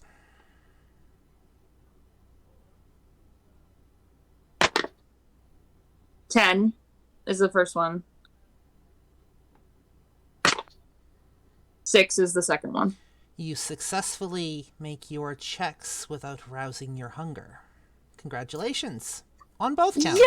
Yay! Your blood flows into her mouth. And she lays there, unmoving. It is a long few minutes.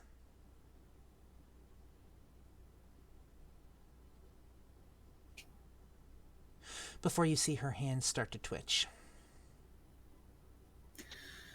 There you go. You just see her twitch a little bit. Almost like her entire body twitches.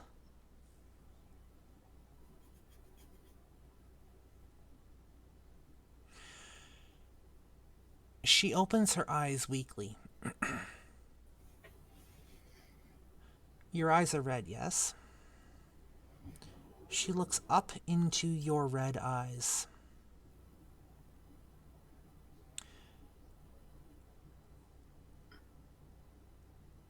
Opens her mouth.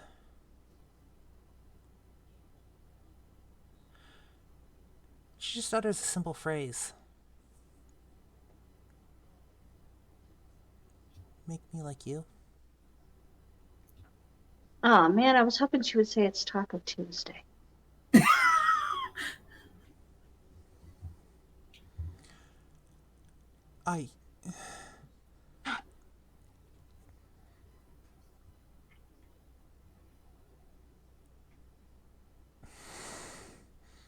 You can see her struggling for words.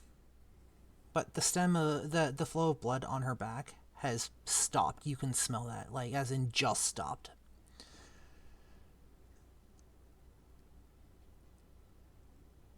I don't ever want to feel that helpless again. I couldn't fight them off. And if you hadn't come for me,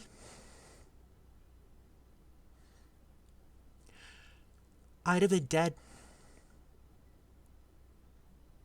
I don't want that. You're I'm not tired. gonna have that again. I'm tired of this.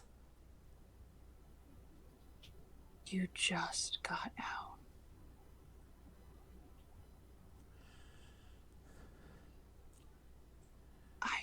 You have so much left to do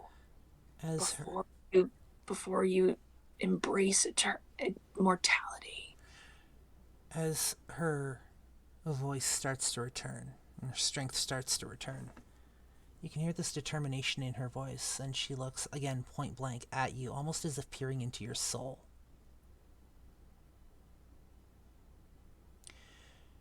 You're a good person. But if it's not you, I'm gonna find someone else. Lydia. That is your choice. But mine is still no.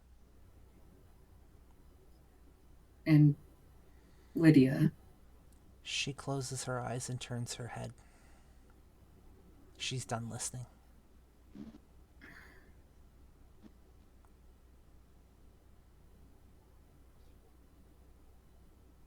All right. And then I am yours to do with as you wish.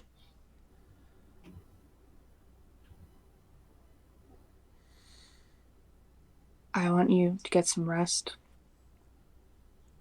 And I want you to get better. Once this fades,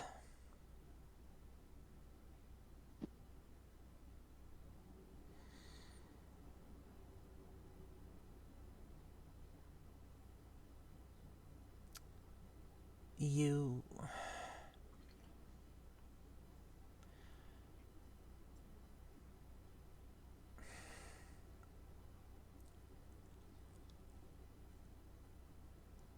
I will no longer be somebody's plaything.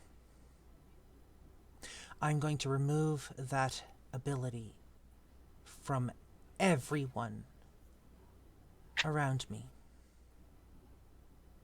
I would have preferred it to have been you, because at least I kind of understand what kind of person you are, despite us just having met. Call it a gift.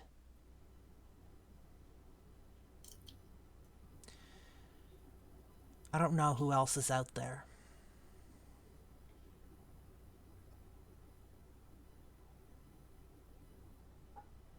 Neither do I. Speaking of, you might want to say hi to your sister while she's still here. Leah We just got kinda, it too. Leah just kind of shrinks back, almost as if she's trying to make herself invisible.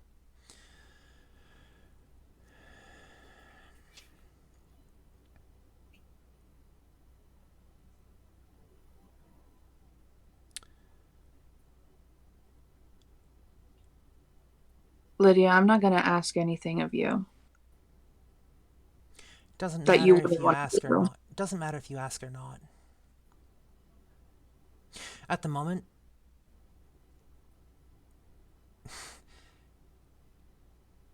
that's something that I want to do. That may not be the case in a couple of days. I will let you know, however, that because you have denied me this, I may not look so favorably upon you in a couple of days.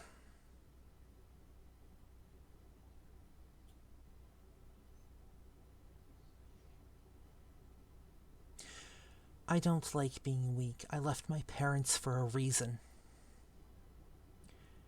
That's twice they've almost killed me now.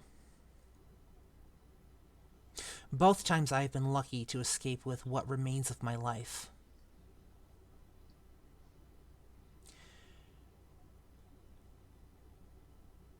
I know your existence isn't easy. But at least you don't have to fear people like that. I was once human. As were you all.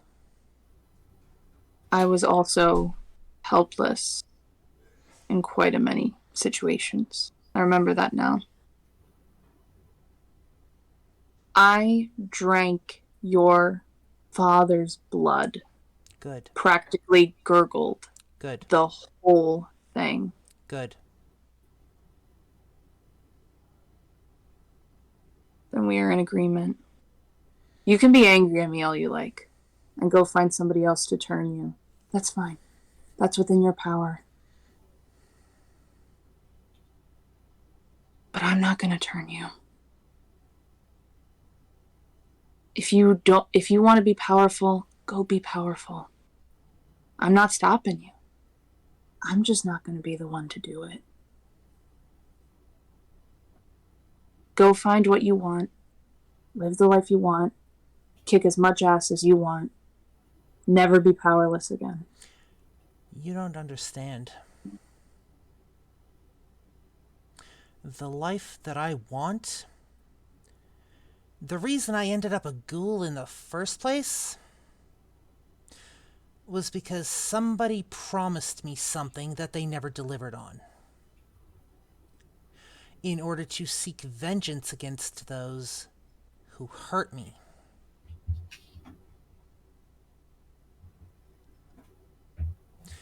My goal is to make sure that never happens to anyone else. Do her words trigger a memory for me? Not wanting anything bad happening to anybody else. No. No.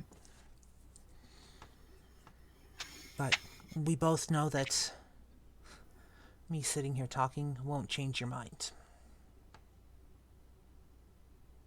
Then we are at a stalemate.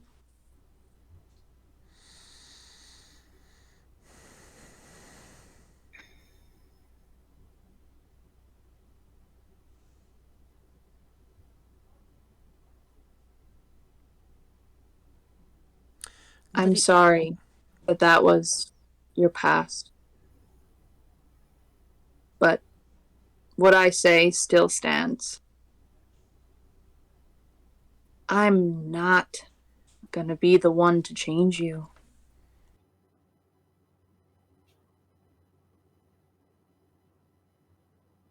You're gonna have to find someone else.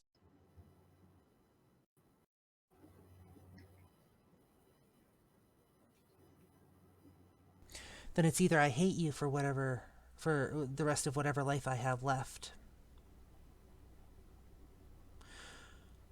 or I try to prove myself to you somehow.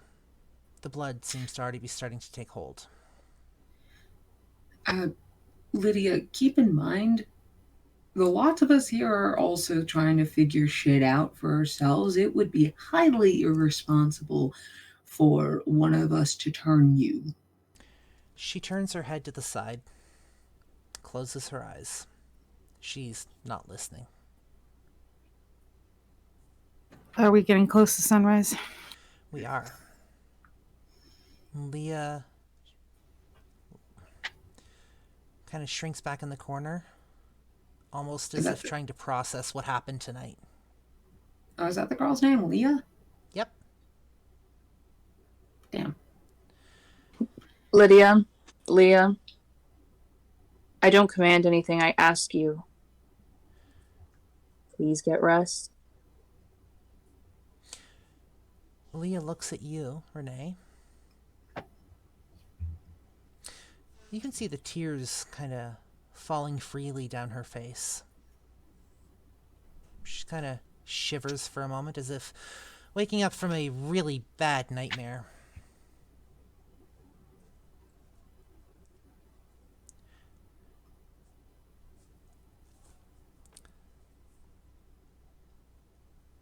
And choosing her words,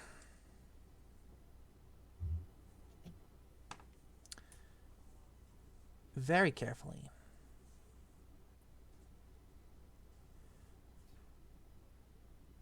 you gave me hope tonight. I hope you know that.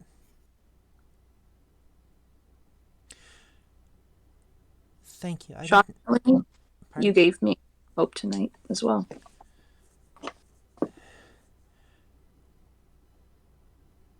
I didn't think I was going to get out of there.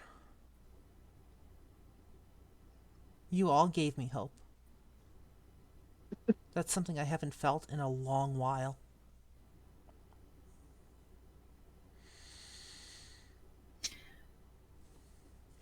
You gave me a good meal. I just pat Kitten on the head. Leah, when your sister comes out of what this thing is, and comes to her senses,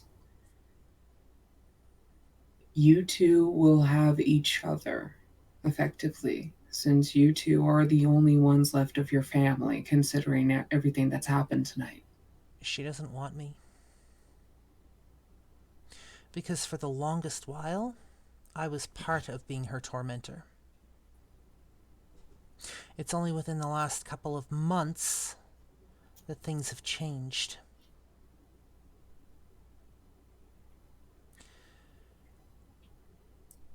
I may have to go.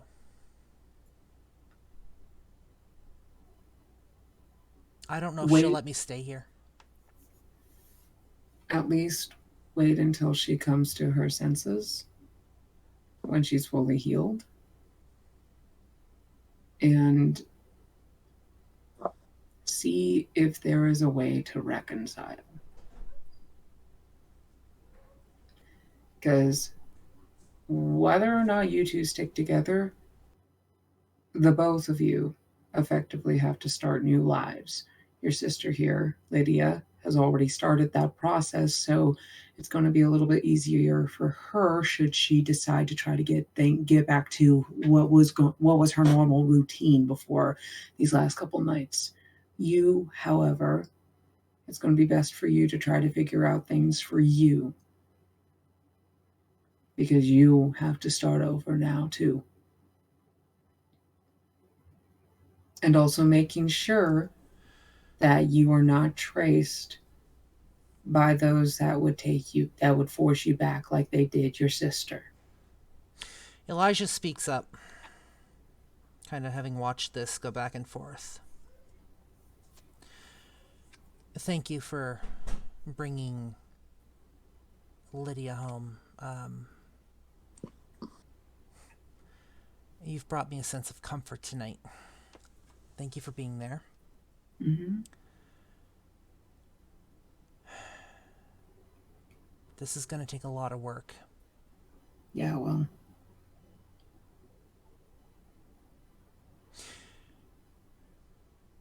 Elijah does, however, turn to Renee.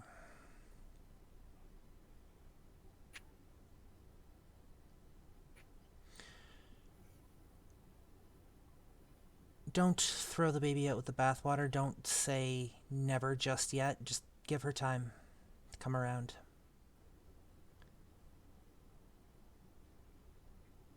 See where things go. I watched from a distance tonight as you ripped the hinges off of that front door.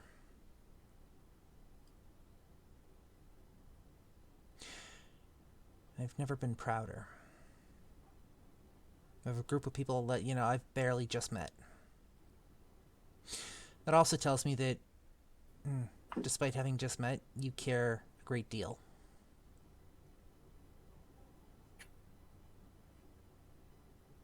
Whether or not you and your beast want to admit it.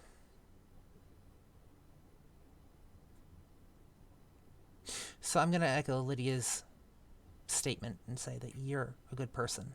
You're all good people. You just got handed some really shitty circumstances. Yeah. Well. That being said, we are getting close to sunrise. And you should probably make your way back to your place before you can't. Yeah. We should probably skedaddle. Good morning, Elijah. Val will get up, give herself a nice big stretch. Leia, in the meantime, I'm sure you can stay with Veronica. I think the both of you will get along famously. Veronica kind of nods. Consider it done. Do you mean Victoria?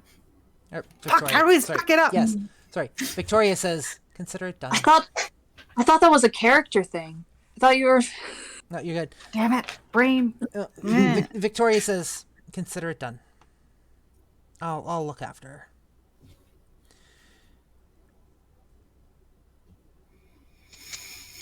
Awesome. You guys make your way back out the door, eventually, having said goodbyes. Lydia's still on the couch, but you can see her, as you leave, you can see her shaking, whether with grief or with anger, you don't know. Those of you that are more perceptive to emotion can feel absolute rage coming off of her. Oof. As Yikes. you walk out the door. Yeah. Down the street, You make your way back to your church. Which, in retrospect, is really weird for a group of vampires. Take her to church. I mean, it's a thing. Father Technically, it's, just 3 vampires and a kitty. Oh yeah, did we clean ourselves up? We should have cleaned ourselves up before we left too. We'll say you had time to clean yourselves up. Good. Father Douglas, being in a little early this morning, actually opens the door for you as the 4 of you walk up. Interesting Hi. evening. Yeah. One could say that. Yeah. Fireballs will do that. That actually wasn't us. It's alright, it's all over the news. They're saying it's a gas leak. If it weren't for the fact of our current condition, a fireball would actually sound really good right now. Don't. The less I know, the better. I told you no feeding on church grounds. You've held to that. I don't want to know. No what? Technically, it was church grounds, just not this one. I don't want to know. I am, however, pleased to see that there's one less cult in town. Well, not in town, but there's one less cult in the area. Amen, Father. Good job. I'm just gonna walk by, going, "We didn't start the fire." As you all head back downstairs, back to your rooms for the evening, curl up in your beds, respectively, and the sun once again breaks the horizon, lulling you all into that inky blackness. Before it does, I'm just going to make sure that all tracking stuff, how Google Maps will actually track your phone's geolocation. Just going to make sure that whole history is taken off, and I'm going to instruct the other ladies to do the same on their phones. Sure. You take care of all of this. And you're lulled into that, once again, into that inky blackness that you've come to associate with. You think it's sleep, but you're not quite sure, because you never really dream. It's almost like a whirlpool sucking you down. And that's where we're going to cut session for tonight. I'm going to be real hungry when I wake up.